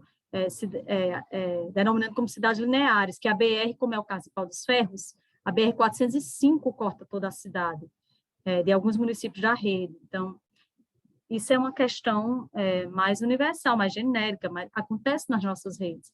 E a singularidade fica em termos de paisagem urbana, paisagem natural, né? Bem singular. O polo serrano da gente, que é Martins e Porto Alegre, ela diferencia. A gente está numa cidade aqui em Pau dos Ferros, a 30 quilômetros está Martins serrano, com temperaturas bem abaixo dos nossos 40 graus diários aqui de Pau dos Ferros. Então, a paisagem muda por completo. O patrimônio natural é um outro, diferenciado e analisado do que a gente está vendo no restante dos outros municípios. Sejam eles mais interiorizados, sejam eles na zona periurbana. Desculpa Pode te falar. interromper, se puder concluir para a gente poder, a gente tem mais 2 minutos e o André ainda precisa isso. falar, tá? Não sei Tá se eu jóia. respondi tudo, Sim, professora. respondeu, tá ótimo. E agradeço a Obrigada. oportunidade. André, por favor, eu vejo que o Eu pessoal... vou tentar sintetizar aqui, então, vou falar um pouco rápido. A ortofoto, ela é nossa antiga foto aérea, né? Então, ela, aquelas fotos aéreas que eram feitas com voos, né? E agora, hoje, a gente tem a ortofoto, que já está georreferenciada, ela já vai com um sistema de base geoespacializado, ou que aí já é utilizado nos programas, né, de QGIS e por aí vai. Não sou especialista na área, então estou sendo bem... O número de linhas que a gente fala ali, professora, quando a gente vai fazendo a montagem dos mapas axiais, tanto do ano atual quanto dos anos pretéritos, aí fica dependendo da avaliação que vai se realizar, é feito o desenho em cima do sistema viário. Então, em cima do sistema viário desenha-se as linhas axiais. Hoje tem um sistema mais moderno, até tem alguns que estão utilizando, que eles chamam do Road Centered Line, que utiliza lá do OSM, dentro dessas tecnologias de QGIS, onde você já tem um sistema viário lá feito, e aí já vai sendo feita uma análise dentro dos mapas de segmentos. Eu utilizei aqui, nesse projeto, nesse trabalho, mapas axiais. Então, eu realmente desenhei todos os mapas, fiz em cima da cartografia toda essa representação, né? Utilizei do mapa histórico ou da ortofoto mais atual, desenhei todo esse sistema viário em cima dessa cartografia. Em relação aos estudos, a gente tem estudos de vários, vou falar assim, de vários tamanhos, desde que um estuda apenas o edifício, as questões arquitetônicas, as relações interpartes do arquitetônico, praças até de regiões metropolitanas. Então, eu vou falar assim, a gente tem aqui no Brasil, na UNB, o professor Valério de Medeiros, ele fez um estudo onde ele juntou muitas capitais brasileiras e algumas outras cidades históricas, onde ele faz um comparativo da ocupação dessas cidades através da síntese espacial. Eu tenho um professor que eu também tive contato, que é o professor Miguel Serra, que faz um estudo sobre a região metropolitana do Porto. Então, ele utiliza a síntese espacial e faz essa leitura das relações interpartes, desse crescimento, da questão numa região metropolitana. E a gente tem uns trabalhos menores, até que, assim, que trata de regiões menores, como eu também tive acesso, da Fernanda Balestreiro, onde ela faz um estudo sobre a questão do impacto do crescimento urbano sobre o rural, então ele utiliza também a síntese espacial, e uma Aline Scheiber, não sei, que também faz um estudo sobre a evolução urbana do município de Lajeado, que tem em torno aí de 80 mil habitantes. Então, a gente tem a síntese espacial sendo utilizada em vários métodos, em várias cidades, de vários tamanhos. O que a gente tem uma preocupação, que eu também estava, de uma certa forma, não observando, que é o sistema de borda, quando a gente vai trabalhar com a síntese, como a gente está trabalhando com relações interpartes, as relações, dependendo do meu tamanho que eu estou desenhando, aquele núcleo, ou aquela cidade, ou aquela região metropolitana, eu posso estar criando um efeito de borda. Então, por exemplo, no meu caso de Viana, a gente sabe que não é uma cidade central, não é a cidade capital Vitória, ela é uma cidade relativamente pequena, pela questão de 80 mil pessoas. Então, eu criei uma borda fazendo até o limite dela com Cariacica. Então, quer dizer, não é uma análise correta, matemática lá, das questões das relações interpartes. Então, eu tive que aumentar, fiz um raio a mais aí de 6 quilômetros, mais ou menos, onde eu incluí também o município de Cariacica, apesar de não estar analisando o município de Cariacica, só o município de Viana. Eu espero ter respondido as perguntas e obrigado a todos e sucesso para nós. Muito obrigada, André. Eu queria agradecer, então, a todos os apresentadores e apresentadoras. Para mim foi muito interessante a sessão, espero que para vocês também. E agradeço e peço desculpas que a gente atrasou aqui 3 minutos, eu estou vendo que os próximos da próxima sessão já estão na sala, e fico à disposição para a gente continuar nessas questões sobre a análise, a organização dessa tipologia de cidades e aglomerações humanas, né, e no nosso território tão vasto como o Brasil. Muito obrigada. Até a próxima, pessoal. Muito obrigado, foi muito bom. Obrigado, Luciano. Obrigada, foi ótimo. Obrigado a Até a todos. próxima. Até. Obrigada. Tchau.